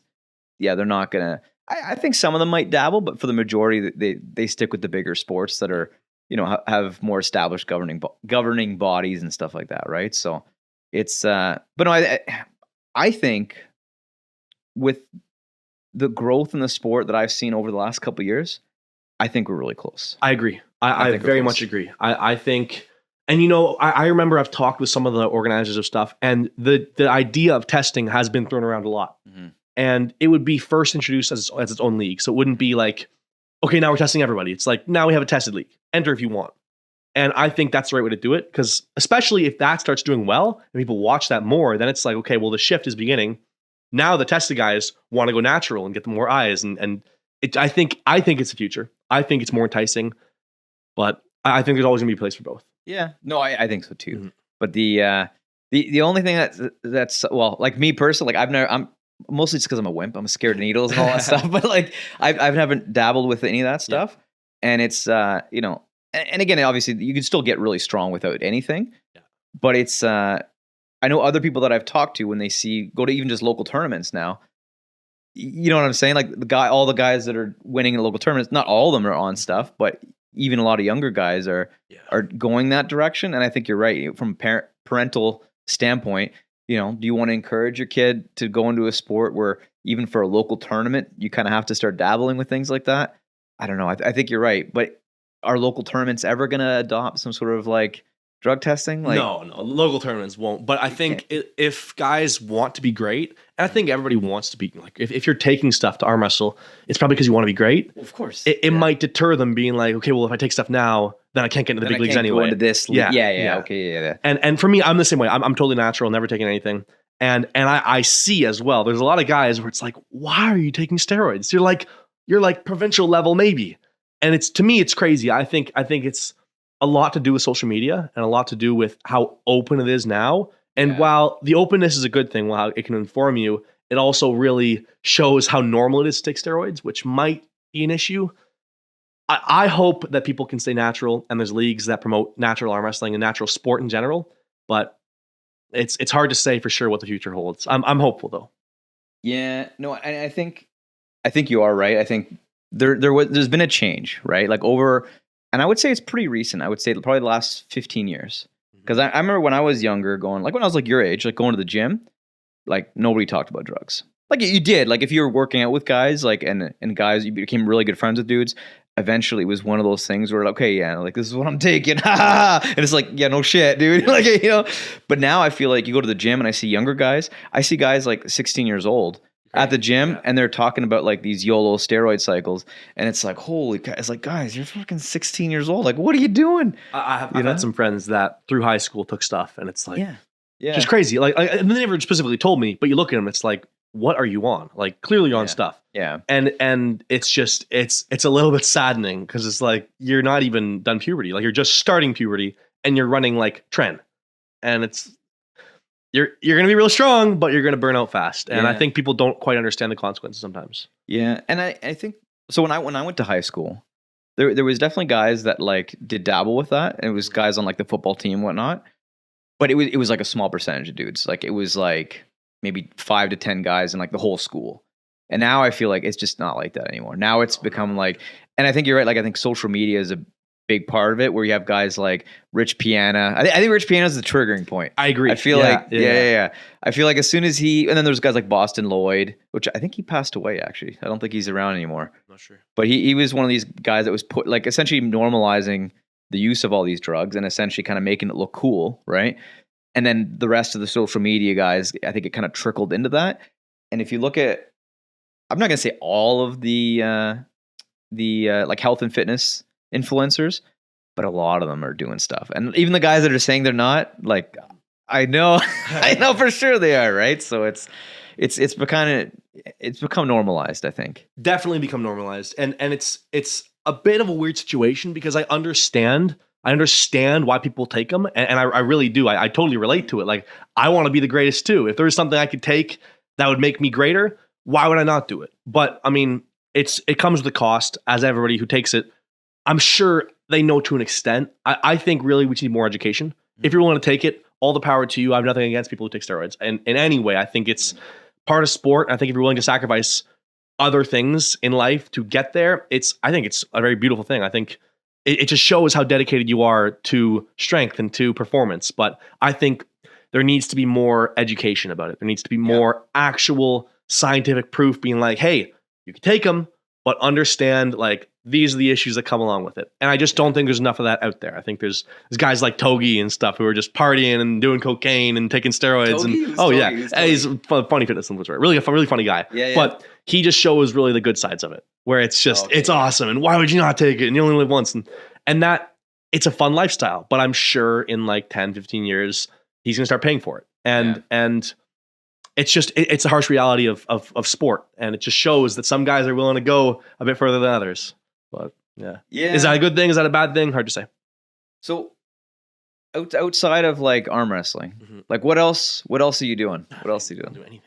That's all I do. No, come on. Really, I kind of joke about it, but that's pretty much all I do. Like if I'm not arm wrestling, I think about arm wrestling. I eat. I think about my training. It's mostly arm wrestling. I play a little bit of piano. Yeah. That's about it. No more Mortal Kombat. No, not so much. No, I've been taking a break from video games. I played a bit too much when I was in high school, I think. So I've had my fill. I mean, I didn't play a crazy amount, but I don't have as much fun from it anymore. I like to train. I like to work out. So what games did you get into? No, it's all good. Yeah, I was mostly first person shooter guy. Like I like COD. I liked all those games. Yeah, I like Zombies a lot. Zombies was a lot of fun. So. Did you ever play Quake? Never played Quake. No, I've heard that game was like really good though. Yeah, I played a lot of Quake 2 back in the day. Quake 2? Yeah, I think I've probably put more hours into Quake 2 than I have anything else in my life. Oh, dude, I used to play like a lot of Quake. Yeah, and Quake 3 too, but Quake 2 is the one I put like the most time into. Yeah, but same thing. I don't have time for video games anymore. I'm just too busy with all kinds of stuff. For me, I find depending where I am in my prep, I maybe play a little bit more. I do some other stuff. Like when I'm not like at the, like right now, I have no time for anything. I train, that's it. In the week before when I'm just resting, I'll work on some Magic. I'll play a bit more piano, maybe play a couple of video games. Like work on some Magic. Yeah. So I try to be a magician. I try to be like that, but It's actually what got me into it is as David Lade came over and he was so good. I'm like, man, I have to learn. I have to learn some magic. So since then, I've been trying to learn a couple things and I quite enjoy it. I'm not too good by any means, but I really have a lot of fun with it. So I do a lot of that. It's interesting. I actually went through a phase. Actually, I was around your age. Nice. Where I got super into like card tricks and stuff, and same for me. I know quite a few. Actually, I even got a tattoo on my arm. No, you're not really? Yeah. I have like a top hat with a card in it. Nice. Yeah. That was around that time. That's great. Yeah. But it's interesting. There is a I'm trying to remember what the website was called now. But back in the day, like right now, there's YouTubers that are doing all kinds of like magic tricks and they're kind of exposing and showing you how they're done. But back in the day, there was something called, I think it was like Penguin something. But it was a website you had to pay to get access to, and then you got access to like all of these like magic tricks and videos, and I believe it was a subscription. But I remember getting the subscription for 1 month, and I downloaded like everything. So I have a hard drive here somewhere. Oh really? Yeah. That's great. Actually, if you want, if I dig it up, I'll put it on USB and I can give it to you. 100%. That'll be great. Yeah. But yeah, so I think I have like 100 of different magic tricks, and it was mostly like card oriented stuff. Yeah. But there was some other ones. There was some cup and ball ones in there too. And I believe there was some like escape ones too. Oh, really? But yeah. And a lot of the videos, they, I believe that website, they were selling the kits at the time. So I never bought any of the kits. But I think I do have some like marked cards though somewhere. Yeah. Nice. Yeah. So I have cards that like, when you kind of like defocus your eyes on the back, you can see what the cards are. That's cool. Yeah. Like a stereogram kind of thing? I don't know exactly how it works. I believe it's like the pattern. There's just like some shifts in the pattern. So like when you just defocus your eyes, you can see. That's cool. Yeah. And I remember back in the day talking to a buddy of mine. He's like, oh, these things don't exist. These things don't exist. I remember looking online. I was like, I found them. And I was like, I don't know if this is a trick, if it's fake or not. But I remember getting them. And if they're the right distance and you defocus, I was like, this actually works. Yeah? Yeah. No, that'd be really cool. I might look into that. Yeah. If I find them, I'll dig them up. I can. Yeah. Well, actually, I don't even need that. You can just have them if you want to fuck with them. Incredible. Yeah. I've got a bunch of cards. I got a bunch of cards in my room. I've got a bunch of different like kind of fake decks of like doubles and stuff. And I pretty much exclusively do card magic stuff. I learned a couple coin tricks, but nothing crazy. Really just cards, because I find they're the coolest. Any kind of other stuff where it's like, look at this normal ball. And now we have. It's like, okay, well, obviously there's something going on. Cards, everybody knows cards. It's just I can use. They hand me a deck, I can do something. Well, so yeah. Even when you just got here, you had the deck of cards and you essentially pulled. Yeah, pull whatever card I want. Yeah, I think it was bullshit. It was bullshit. Yeah, I forced it on you. I forced you the card. But, yeah. But so I actually saw, was it? David Copperfield live. Nice. And I got to go on stage. Yeah. So that's cool. So I know how one of the tricks is done. Yeah? Yeah. So essentially they were looking for volunteers, and they ended up going to our table. They picked one of us, and this is my bachelor party. Nice. So at first one of my buddies was going, he's like, oh no, I'll get Matthias to go. It's his bachelor. I was like, okay, fine. So I went, and they had me go in the back. They wanted to see if I can hold this like barrel. And then essentially they're just showing me how to hold it and what to do with it when David Copperfield was telling me what to do. So did the little training thing, went back to the audience, and then when it came time to do the trick, I had to hold this massive barrel, and he was like pulling ducks and stuff, all kinds of stuff in and out of it. And I think he pulled like 6 ducks out of it. Nice. And it was pretty cool. So I actually get to see like obviously how that trick was done. But some of the other stuff that he did, like it's still to this day, I'm just like, what the fuck? It doesn't make any sense. Like some of the stuff he did was like, so he made, well, the car one, I kind of have an idea. So he did this one thing where he had a bunch of volunteers. They had to hold these like giant like pipes, and then they essentially lowered a curtain. And then when they pulled the curtain up, there was a car on top of these pipe things that these guys were holding. They lowered the curtain again. They pulled up again, and then all of a sudden the car was on the ground. And like everybody's like, oh, like how this happened. And then when the car was like driving away, I noticed I was like, all the car sounds are coming from the speakers. So like, I don't think it's a real car. I don't think something like styrofoam car or something. I think it's something like a car that like it folds up really small or something, but it's got enough support to put a person in it, because he drove off in the car. Okay. But the thing is, it does look like a full size car, but there is exhaust coming out of everything. But it was when I was listening to the sound of the engine, I was like, it's all coming from the speakers. It's not coming from the car. So there's something fishy with it. But still, even if it was like a fold up thing, I don't understand how the hell he got it into the curtain area. Like, I'm sure there's something backstage where somebody like popped up, but like we were pretty close to it. And like, I'm super analytical. So when I was watching this stuff, like, I'm just like, oh, like, you know, where is it? Where's the stuff? Where's the trick? Where's the trick? And, but yeah, some of the stuff there was super, super, super impressive. Good magic always blows my mind. Like, I had gone my whole life being like, oh, whatever, like magic's cool. And then when I saw it in person, I was like, wow, this is like next level stuff. It was just so crazy to me. I couldn't understand. I'm like, I need to learn how this stuff's done. And now I have like a basic understanding of most card tricks. Like I see a card trick, I could probably figure out how it's done unless the guy's like really, really good. But if they're like pretty good at magic, I can be like, okay, you did maybe this and something happened there. But for me, I was worried it would take the magic away. It would take away the ability to be like, oh, how'd that done? It's the opposite. For me, it's like, whoa, because now I know how much it takes and how much training you need to do like certain skills and stuff. So I see a guy pull something off, and even though I might know how it's done, if he does it well, I might be like, wow, that was really nice. Maybe even more. So it's nice. Yeah, see, I'm the opposite. I don't want to be impressed at all. I just want to know how it's done. Really? I'm the total opposite. Yeah, that's fun. Yeah, no. When I first got interested in it a little bit, I just overanalyzed like everything. I just wanted to know how like everything was done. And anytime I saw something that I couldn't figure out, I would get like crazy obsessed. And I'd be looking online. And again, the internet was a little bit different back then. You couldn't just find things as easily. So I was like going through all these like magic forums, like trying to figure stuff out. But there was a actually one guy that pissed me off a lot was Chris Angel. Chris Angel? Yeah, he's good. Yeah. Oh, he's good, but he does a lot of camera stuff. He does. He does. So a lot of his stuff is it's just camera cuts. Mm-hmm. And at first, like I didn't understand like how some of the stuff was doing. As soon as I figured out, I was like, oh yeah, they're just cutting the camera. I was like, dick. You know what I mean? Like, yeah. Like the one that I saw him do that made me realize that a lot of his camera cuts is when he cut a woman in half, and then he split the woman. And then the legs ran one way, and then the top of the body like crawled the other way. I was like, okay, like it's clearly it's impossible. There's some there's something in magic. I don't know what it's called, but I know there's some thing where it's like if it's like actually impossible, they just won't believe it. You have to make it like okay, maybe you got to make it a little bit believable. Where it's like okay, you could have done it this way, could have done it this way. You can't make it like so impossible. And then be like, okay, well, he didn't, like, you did not do this. Yeah. Like ones like that. Or like ones where they teleport or something. It's like, okay, well, you didn't teleport. Like, how did he do it? Like, yeah, like someone, I forget what the guy's name was. There was a dude that used to do a lot of, like things like explosions and fire and shit. And he essentially took a motorcycle, like, through a ring of fire. And then the motorcycle, like, crashed and, like, blew up. And then the dude ended up being on, like, some other thing and, like, took his, I'm trying to remember who it was now. Shit, no, it wasn't Copperfield. But those ones are always like super impressive where you see somebody do something somewhere and then like, something blows up and you think like, oh, that failed. And it's like, no, the guy's just over there. Cool.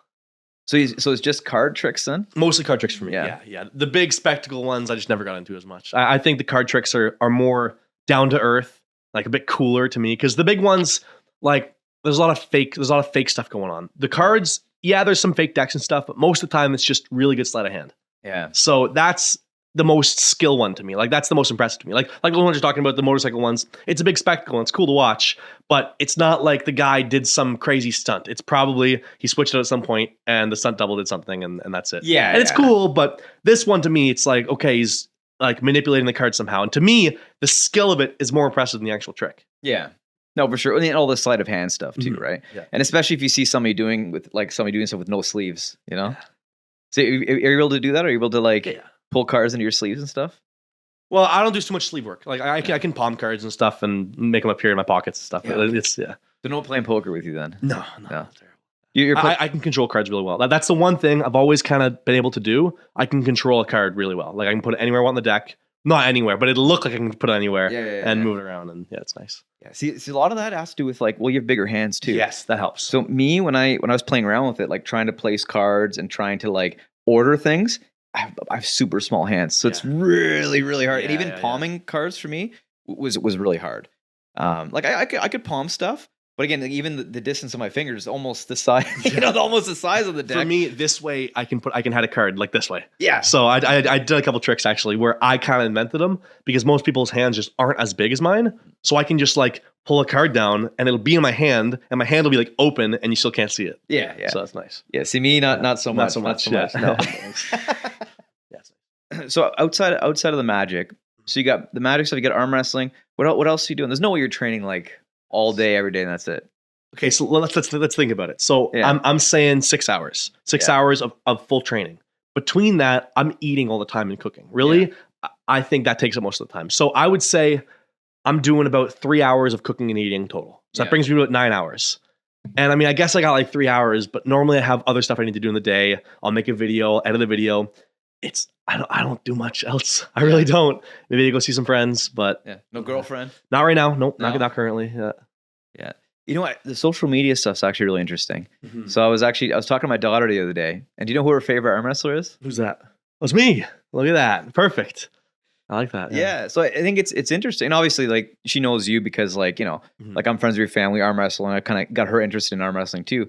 But I think a lot of the newer kids that are just getting into arm wrestling now, they're going to discover arm wrestling through the people that are pushing things to social media, right? So, like, guys that are like super good arm wrestlers, but they don't have a social media following, they're missing out on all these So new much. younger fans, right? It's crazy. To me, that's insane because all the time, every time I meet some social, like really good arm wrestler, like Alexander Koshaji, for example, he's my age, awesome arm wrestler. Really, he's going places. He's a beast. He's a Such beast. Yeah, but nobody knows about him because he doesn't post anything. I tell him all the time. Every time I hang out with him, I'm like, man, you need to make a YouTube channel. You need to start posting. And he's like, oh, I'm boring and I don't have anything to post. And I think that's like the worst. I think you gotta get stuff out there because this is the future. The internet, it's the future. So. It's not a paper. If you're doing pay-per-view model, it's not about who's the best. It's about who can sell. Yeah. And if you're the best and entertaining, it's like you're right at the top. If you're the best, a guy who's even more entertaining might be better, even if you're not the best. So I think it's very important. Like I've had plenty of Instagram videos blow up and do like really well, or YouTube like shorts, whatever. Yeah. And from that, I can see guys who never almost before watching it and then follow me from there on. Yeah. And I think it's awesome. I think I'm in a very, very nice situation where I get to do this stuff and get to promote.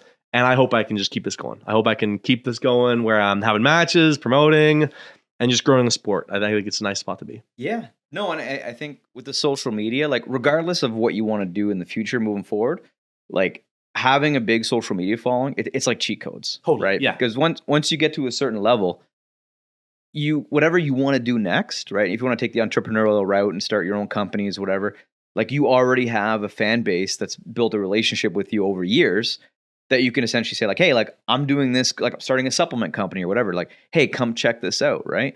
So it's interesting because it does open a lot of doors. The only big downside, which is a really big one, is it's not the most reliable income, right? Because as soon as, like, YouTube, for example, as soon as they decide to change the way their algorithm works, it's like all of a sudden now you're going from making X number of dollars a month to, like, sometimes almost nothing. Like, you hear these horror stories of guys that, like, they've built their whole lives on getting their income from YouTube, and then all of a sudden something changes, and now it's like everything's upside down, right? Yeah. So it's no, it happens. It's definitely a risk. It's definitely, you got to be brave to take that route. But I hope that the sport grows enough to the point where a lot of guys can make, like, this their full-time job. For me, like, I don't want my full-time job to be YouTube. I enjoy it and I have a lot of fun with it. Like, I like to post, but I want to be a professional arm wrestler. Like, I want to be the best arm wrestler. I'm doing this right now so I can promote myself, so I can get myself to the levels and keep having matches more and more and more and getting myself up there.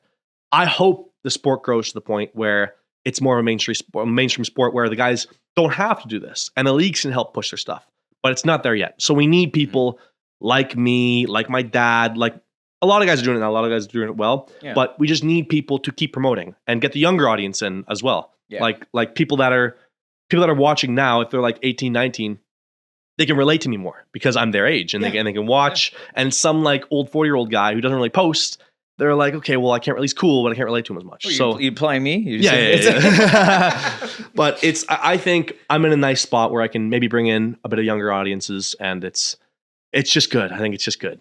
Yeah, no, I think it's really cool, man. And I think, well, like you're saying, the biggest thing with the pay-per-view model is you have to be able to sell them, right? And it sucks because there's still a lot of guys that are like you're saying, like, super awesome arm wrestlers, but nobody knows who they are. Yeah. So it's like, and the pay-per-views, it relies on that. Cause like the hardcore arm wrestling group, they're going to buy every pay-per-view. They're very small. Like it's not like million people, right? Like there's a million people, there's probably more than a million arm wrestling fans, but the hardcores are going to buy everything, even with like really obscure names on it they don't know. Those guys will know who it is. Yeah. But the average fan like me, like I enjoy arm wrestling, but as far as like fandom goes, I'm probably kind of like the bottom somewhere. Like I check out the events that like my friends and stuff are part of, but I'm not on Reddit like constantly posting stuff. Actually, well, it's good that you're not on Reddit. Actually, that's right. Oh, actually, speaking of Reddit, you ever follow stuff? No. So I used to go on Reddit and look what people were talking about me, but man, it's terrible. It's just it's a cesspool of hate and terribleness. I had to get off. It wasn't good for me. I would get caught looking at them. I'd get so mad. I'd be like, these guys are such fucking idiots. They're such idiots. Like every time I read a post and all these so-called experts commenting, being like, oh, they should do this. And it's like they're talking about professional arm wrestlers who guaranteed are beating everybody in the subreddit easily. And they're telling them how to train. They're telling them how to, like, oh, I can't believe he fouled like this. And it's like, who even are you? Like, who do you think you are? So I just got kind of in a loop of getting so angry. And I'm like, all right, now I don't have Reddit. I have to delete it. So I'm sure if I get it back, I'll lose my mind a bit. So I can't. Don't do it. I can't do it. Yeah. Well, it's interesting because it's like there is cool stuff in there, right? So like I follow a lot of subreddits, but the arm wrestling ones happen to be like one of them. It pops into my feed every once in a while. But a lot of the subreddits I follow are like financial ones, business ones, a lot of technology ones. And honestly, they're all the same, right? Really? It's for some reason, it's very toxic, right? And the thing that I hate the most is like when they're like attacking people that I know, right? And it's like so bad. I want to like respond and defend people, but it's like there's no point, right? There's no point because these people are like I don't even know if a lot of them are even being honest, right? Like your dad, for example, like he gets so much hate. And it's insane, and it's like a lot of it doesn't make any sense because they're calling him all these names and it's like have you ever met the guy in real life? Like he's a good dude, like you know what I mean? It's like no, it's funny. I'm the same way because I personally know a lot of the arm wrestling guys, and I just see them get shit on by these no names, by these guys who are hiding behind their screen some fake name, and it's like. Who do you think you are, really? And I'm not much of a respect guy. Like, I don't care if I'm disrespected or like I'm not one of those guys. But sometimes it really gets to me where it's like, man, like give this guy a little bit of respect. Come on, he's a world champion or like something like that. Like whatever. It just gets to me sometimes. So I have to stay off of it. I get too mad. No, because one of the things I was gonna say is every once in a while when you have a match coming up or somehow like you're on a podcast or somewhere else, it's like. All of a sudden you see like Auden Larratt posts on there. And in a way it's good because it shows that people are interested in what you're doing, right? But like some of the stuff people are saying, it's like, dude, like they want you to fucking face like WAF world champions nonstop at like super heavyweight. It's like, for fuck's sakes, guys. I just want to see me lose. That's all it is. Yeah, but it's not even about like losing. It's like, would you expect anybody else, their fourth match in to fight Levon? Like it doesn't make any sense. Well, I think a lot of what it is it comes from like, and I hate to be that guy, but I think it comes a lot from jealousy because a lot of people think that I have stuff I don't deserve. Where like, sure, some in some ways they're right. Like, obviously I have nepotism. Obviously I have a lot of what I have because of who my dad is. But I mean, anybody in my situation would do the same. Yeah, of course. And I think exactly like, so you're telling me if you had a dad who was really good at arm wrestling and famous in arm wrestling, you would not try to at least use that in some ways to get what you get. I want to be good at arm wrestling too. So this is just like, I'm trying to use that as certain leverage in some ways. I don't like to use it too much, but I think people look at that and they're like, oh, I can't believe you do that. But it's to me, it's weird because it's like, it seems to be pretty unique to arm wrestling. Because if you look at like celebrities, for example, right? Like how many subreddits are full of like shitting on celebrities' kids that also become actors or whatever, I think it happens. So like, for example, I know LeBron James' kid, they shit on him like crazy. Oh, okay. Like really crazy. But that one actually might be a little bit warranted. Okay. Because he actually made the Lakers. I don't think he was very good. I think we kind of just got on. Yeah. So that one's a little bit different. For me, like the only reason people are mad is because I have a following and because I'm getting on like stages and stuff. But I'm pulling guys that like, I don't know. I always go back to just look at the numbers. Like, do the numbers lie? People care about the views. They care about the pay-per-view sales. Look at my numbers. Do I deserve to be here? And normally it's the numbers speak for themselves. So Yeah, and I think like deserving is like a hard word because it's like you have the matches against the guys that you have with, right? And some of them it's more like Arm Wrestling Whisper. Like that was more of like I wouldn't say celebrity match because he is a good arm wrestler too, right? But those ones like it's you guys are taking two fan bases and you're kind of putting them all behind one event. Exactly. And it's good. It's good TV, right? Of course, good. yeah. So it's interesting. And now you have these guys that are saying like, oh, he's not facing real arm. It's like every single person you've had a match against, they're not guys I could beat, right? So it's like you have all these guys on Reddit saying like, oh yeah, I would beat all those guys. Like, no, you wouldn't. Yeah. No, you wouldn't. You know what I mean? Like the only guy on Reddit that could probably beat him is Derek Smith. And then he's like the Reddit. He's like the king. Yeah, he's the king. He made the subreddit. So I mean, I can't. So he is. Yeah, he's the OG guy. Yeah, he's the. Yeah, what's he up to nowadays? I don't know. I'm not sure. I mean, I haven't seen much of him. I think the last time I saw him pull, when would that have been? Yeah, I guess the same event as me when he pulled Travis. I don't know. Maybe he's taking a little break. I think he's still training. I know he trained with Brian Shaw a bunch, but that's right. Yeah, that's right. Yeah, because he was training with Shaw for a bit. I like Derek. He's a good guy. Yeah, Derek seems like a cool guy. Yeah, I'd like to meet him at some point. Good guy. Yeah. I hope he should come up and train with us. Actually, I think that'd be good. Yeah, he's. I think he's got a lot of potential. I think he shouldn't hook so much. I think that's a kind of common consensus for he shouldn't. But I think really if he starts getting his training on point and goes for it, I think he'd be really good. I do. Yeah, he's a big dude too, right? Really big guy. Really big guy. So how tall is he? I don't know, like 6'8" maybe. Yeah, real tall. Okay, big guy. Yeah, so he's taller than your dad then, I think. Oh yeah, noticeably. Oh. Mm-hmm. And how tall are you now? I'm like 6'3". 6'3"? Yeah, me too. I'm so short, man. It's terrible. 6'3" is feel bad. Yeah. So you got Artem next, right? Uh-huh. So that's March 8th. March 8th. At Mac 3. Mac 3. Oh, I'm so excited. Henderson Brewery. It's going to be a good time. Yeah, no, that's going to be a fucking awesome event. Mm-hmm. So then after that, what's next, you think? I don't know. Honestly, I never know. I like to do it one match at a time, but I'm loving training right now. I'm really happy I'm in the spot I am where I can train all day and just focus on this match. I'll probably get some other match set up, maybe even a sooner one. I don't know. I really can't say. But I'm so thankful that I get to have these matches all the time where I'm awesome. working up to one. It just, I think it gives me the opportunity to grow every time. And this match will be my hardest match yet. He's stronger than every other guy I pulled by a lot. He's one of the best guys in North America under 200. So it's gonna be a real challenge. What about doing some traveling? Yeah, I'd love to do some traveling. Yeah, for sure. I'll be going to Dallas. I'll be going to the Dallas event after that. So that'll be fun. Dallas? What's in Dallas? That's East versus West, or King of the Table. I don't know. One of the ones that it's the next big East versus West or King of the Table. That's the end of March. Yeah. End of March, is it? Yeah. Okay, man, there's so many events now coming up. Yeah. I'm going to that. I won't be competing or anything. Maybe I'll pull in the tournament if I'm feeling good, but probably not. I'll just be hanging out. Oh, yeah. Rick. I was going to say, yeah, it's not too cool. I'd like to go down there too, but I got too much stuff going on right now.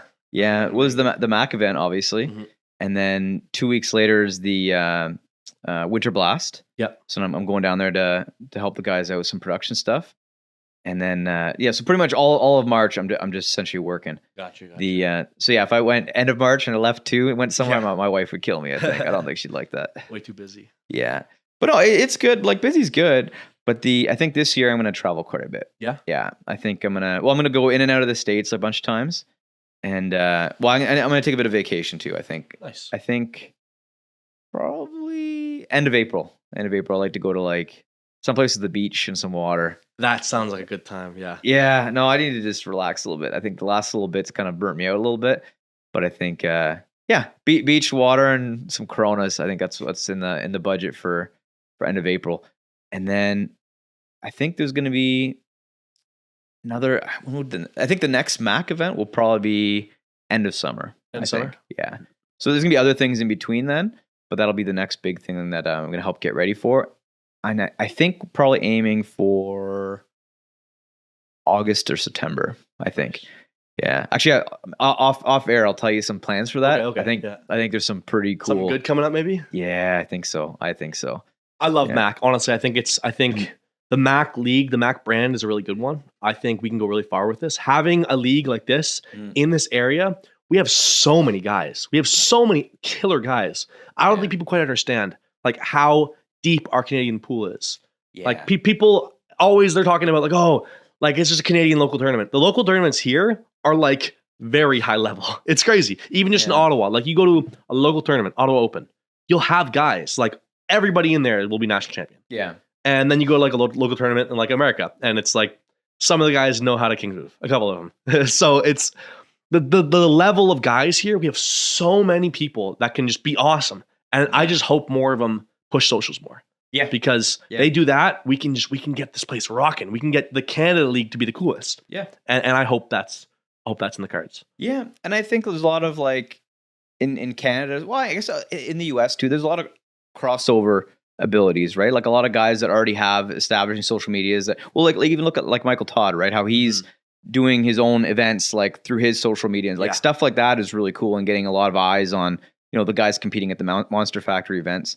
And the well, I guess Mac is the social media following is pretty small, but I think it has the potential to do some cool stuff once we start to really grow the events and do a lot more marketing for them. I think that's the one thing that a lot of again, Mac included, a lot of the arm wrestling events, they don't have that down yet. I think. Not yet. I think the first league to really push that, like really hard, get the socials running, is going to do awesome. Because this current day, like this current age of pay-per-view sales, everything is off socials. That's all it is. Yeah. It's is there enough following? Do people get excited for the match? And how do you do that? You promote. Yeah. And the big leagues are doing it, but they could be doing it so much better. So much better. So much cooler. Yeah. And I think it's going to take a couple people to be like, yeah, we got to make this cool. And once they do, it's going to explode. Yeah.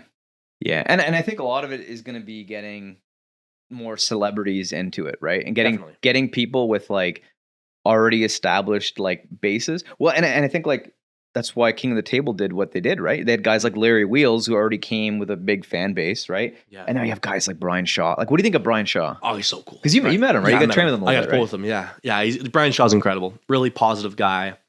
He's going to do a lot for the sport. I think he's talking about like maybe having some matches at the Shaw Classic and just just in general, like already having ideas about how to grow the sport. Yeah. And I don't think there's a single bad thing about him. I think having him in the sport is incredible. Hey, maybe your next match, hey? After I'll probably never pull Brian. I don't think I'll ever have a match with him. Just because, like, I train with him. We're kind of on the same team.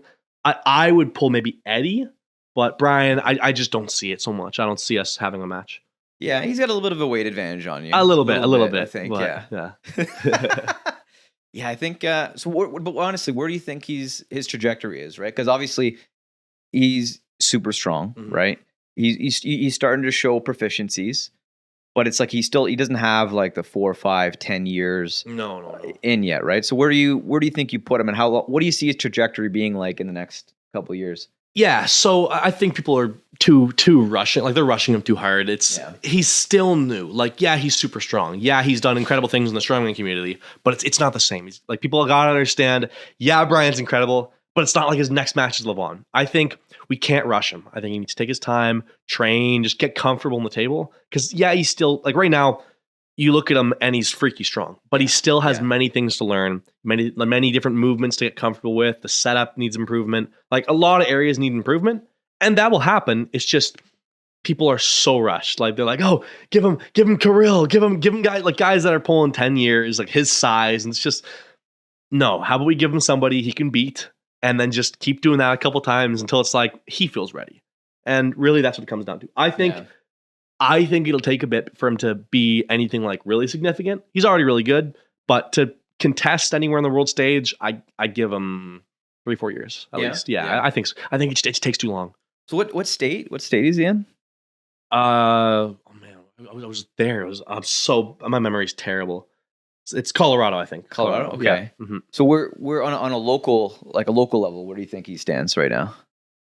Like if he went to a tournament, do you think he'd do okay? Yeah, I think he'd probably win it. But I just don't know. I mean, I don't know the level there. I pulled a lot of the guys around that area, and like he had a bunch of guys come up to train with us, and I think he would beat all of them except for maybe one. Yeah, but it's just because he's so much bigger. Like, he's so big, so strong. Like obviously he's going to do well. Yeah, but to compete with like the best guys, being strong is not enough.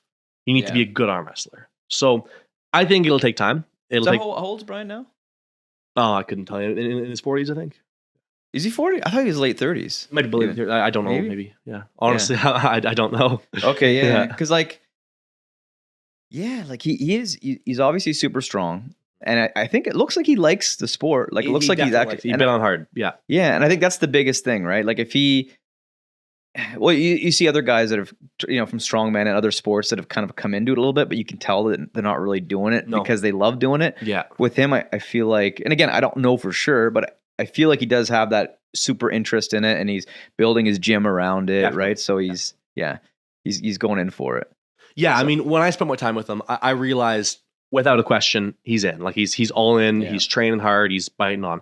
The only thing that would stop him from being at the very top is how he's coached. Mm-hmm. It's going to be interesting to see, because this happened with Derek Smith as well, where Derek Smith got too many coaches. And sorry, not Derek Smith, Larry Wheels. Mm-hmm. Larry Wheels got too many different coaches, and everybody trains differently. I hope he finds his style early. Mm-hmm.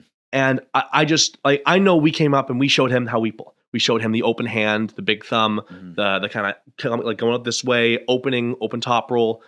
And although that works well for us, I'm sure it worked well for him.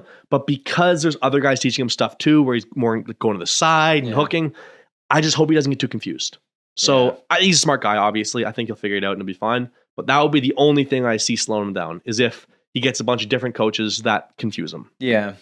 And I think your dad's probably a good person to coach him once he's got the basics down. Yeah. Right? Because I'll say this, when I first met Devin, and he was essentially he's dumping everything on me. Like he's showing me everything. It's a lot. It was a lot. And I remember leaving. There's a couple times this is when we were training at the barn there. Mm-hmm. I remember leaving a couple days and I was like, man, like I don't understand. I'm so I'm so confused now. I went from like knowing this to now he's talking about all these different things, and like obviously now that I understand the sport more, now all the things that he was showing me like back then, like now they're starting to kind of click, right? You know the weird thing. So this is I think about this all the time actually, is how should you do your arm wrestling journey? Should you start basic and get more specific, or can you just go right in and like do this way? So we thought about that, and it was interesting. That's why we were talking before, like, what are we going to show Brian? And we thought the best thing to show him was actually how it's done. We don't want to give him anything false. We'll be like, listen, this is more advanced stuff. We're going to show you anyway. And somebody who really got it is David Lade. Okay. From day one, we showed David Lade the kicking out, coming out this way. And I've had I hung out with him 2 times. So he came up in the summer and we trained, and I trained with him down in Atlantic City. And he's got it now. Like he this is how he arm wrestles. He kicks out, he does it properly. He's always climbing.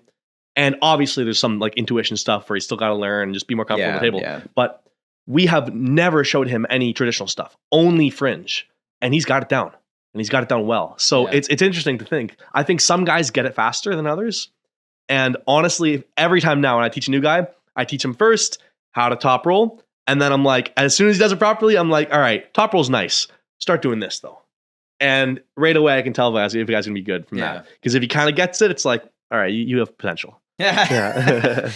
See, me, the way that I learned arm wrestling is very different than other like combat sports for me. Yeah. Because for me, I wouldn't say I wouldn't say a slow learner, but when I like jiu-jitsu, for example, it takes me a long time to really be grasping. I have to do a lot of reps. Mm-hmm. So I find if I want to like learn an arm bar, or like even the basic like a triangle, whatever, I have to do like just a ton of like reps, like practicing, and then slowly just start doing it in rolls. Yeah. But I feel like with arm wrestling, just the way that people train in general, that rep thing is not really there. No, right? It's not. You know what I mean? So it's like you don't do like one-on-one training where you're both on the table and you're both just trying reps of particular things. And I don't know if that, like, obviously not everybody learns the same way, but for me, I think personally, I think that would really help. And I remember who was, I think it was maybe Dom. When I was starting to do some of the stuff with him, and he was getting me to do like reps of like top rolling and moving in certain ways. And when I started to do that, then I started like things started to kind of click. But that's what I personally need. Like just going on the table and having somebody show me something and then trying it a couple times and doing it. I just don't learn that way. It's not quite the same. But I feel like there's some arm wrestling gyms now that are starting to kind of do stuff like that, where they have like warm up type things beforehand. Whereas like in Ottawa, we kind of have like, senior guys kind of, if there's a new guy there, they just kind of show them some stuff and then they just kind of hold. And I feel like you can see the guys that like have just come to our gym, especially some of the younger guys, they come in and they just start like getting it. Yeah. And for me, I feel like it wasn't like that. I feel like probably the first like I would say over 2 years, things just didn't click for me. And now I feel like they're kind of starting to. But it's just, for me, it's like, I just need more reps. You know, it's funny you say that because that's actually how I learned. I learned through reps. Yeah. Like even before I really got serious, the way I learned arm wrestling was by pulling my dad, and he would just let me pin him. And I would pin him over and over and over again. And he would just talk to me as I do it, be like, do this way, do this way. So before I even got serious, I had a really crisp top roll. It was really smooth. I wasn't as technical in all my setup and stuff, but I was able to, once I had the spot, my trajectory was good. My angle was perfect. Everything was good. So I agree with you. I think the reason it doesn't happen as much is because most senior guys are so done with teaching all the junior guys because it happens. I know the first couple guys I taught, I'm sure I did a very good job. But as I teach more and more and more, I've done it enough now where I know what's important. I'd be like, all right, safety, pull back. And once they have it, I'm like, you're good. Go pull somebody else. Because I'm there to train as well. And I don't want to spend all my time teaching. Well, some guys I pull and I'm like, okay, you're super strong. I will spend more time with you because you got potential. But most guys that I pull, it's like, okay, you're just an average guy. Like I'm going to send you off to somebody else. Yeah. And honestly, the cool thing about arm wrestling, same thing with jiu-jitsu. It's like, you can just jump right into it. 100%. Right? Yeah. Like you can go and you can like, it's most of the time it's pretty safe, right? Unless you get two guys that are brand new, they're close to the same strength, then obviously then you can get into problems, especially if there's two strong guys. But for the most part, like you can just go in and you could just do it and you can go for it. That's really good. Yeah, and that's I think the barrier to entry for arm wrestling is like super low, but like to get to that top, it's so far. Yeah, it's so far away. Easy to learn, hard to master. Yeah, it's very interesting. It's very different from like, well, almost every other sport that I've been in. Like jiu-jitsu, I did pretty well. Like I've got a couple of trophies and stuff where I've won like some decent sized tournaments. Mm-hmm. But I find like I just kind of got it faster. Whereas with arm wrestling, and a lot of it had to do with like natural strengths too. Like my arms are just not naturally that strong. And obviously just because I never really did a lot of like arm stuff, I came in at a pretty high deficit, right? Yeah. But it's like now I'm starting to kind of understand it and I'm starting to kind of get it.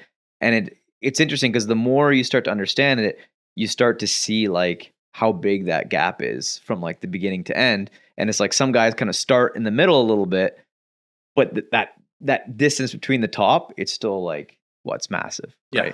Like you compare, like the top, let's say 5 guys in almost every weight class with like everyone else, like the gap is huge, super right? Huge. Yeah. Like I would say in some cases, even the gap between like the 3rd and 2nd place guy can be really, really big. Yeah. Which to me, it's like, you don't see a lot of sports that are like that, right? No, not many. Yeah. Yeah. But yeah, in arm wrestling, that's definitely a big case. Like right now, if you look at a lot of the number 1 guys, they're like dominantly number 1. Like my dad in 105, that was the number 2 guy, and it was like he was a child. Yeah. Or like Levon in the open weight. There's like the closest somebody's got is my dad stopped them round 1, and people are freaking out because that's crazy. But it's like there is domination in arm wrestling often. Yeah, and that's what people I think they like that because they get to see like, wow, this guy's a freak. But, yeah. Well, it's an interesting thing that differentiates it from a lot of other sports, right? Because I feel like, even like powerlifting, which is like, I would say the closest strength related sport, right? The top guys are pretty close. Yeah, they're close. They're pretty close. Yeah. Like obviously there are guys that stand out that are like, obviously every once in a while they're like miles ahead, but you see that gap getting closed versus like, well, look at like Levon, right? Yeah. He's way like ahead. Who's even close? Like who's close? My dad's gonna beat him next time. Yeah, round 3's got him. Yeah, no problem. Yeah. No problem. The third try, everybody say third time's the charm. You know how it goes. That's the saying. You think they're gonna do another match? Third match? Yeah, definitely. Yeah? Mm-hmm. When do you think? Within the next 2 years. I think so. I think it'll happen sooner than people think. I think Levon pulls Hermes in May, June, pulls Vitaly, and then maybe. Yeah, I wish he competed more though. Levon? Yeah. Yeah, I think he's gonna. I mean, he's doing 2 times this year. Yeah, but I want to see him do like 6 times a year. I agree, but he's not gonna. Another issue with that is can he? Who is there to pull? Like, is there 6 opponents that he could realistically pull, or is it like you just start giving him random guys who there's no chance? Yeah, maybe tournaments or something. I don't know. Like but the thing is, I just want to see more of the guy. I agree. Right? I agree. That's the thing. Yeah. And I think like well, I guess he's doing the social media stuff now too. But I just want to see him compete more. And I feel like with and again, it sucks, especially at like a high level, like the prep to get ready for a match is pretty big, right? And there's a lot of different steps involved in that. So I guess maybe 6, maybe 6 would be good if he was like, out of those 6, 2 of them are like actually contenders, and then 4 of them are just like scrubs, whatever, just to get them out there. Just to get them competing, yeah. Yeah, why not? I think it might be hard to find those 4 scrubs who are willing. They might be like, I'm not pulling Levon. No chance. Like, I need more time. I'm not ready yet. You don't think so? People are terrified of Levon. I mean, he's a scary guy. And like the best guys in the world want like a year of prep to pull him. Like Vitaly, he hasn't pulled right arm since last year. And he's like, I won't do it till like December. See, the thing is, I feel like Michael Todd, obviously he just lost, unfortunately. But I feel like if of course, you go to him like 3 months from now, you pull Levon, he'd be like, let's go, right? And I don't know what he would do with his arms, but they'd come in even bigger than they are right now. There's not many Michael Todds, though. There's maybe a couple. Yeah. Finding 6 a year would be tough. I think you could maybe do 3 a year. I think 3 matches a year might be possible, but that's 3 months prep for each match, which for Levon is not a lot of time. Yeah. Levon's preps are normally around 6 months. But if you look at like your dad, for example, like how many times did he compete last year? 13 a year. Yeah. Last year it was less because there was the whole hiatus after Levon, but he did 13 the year before.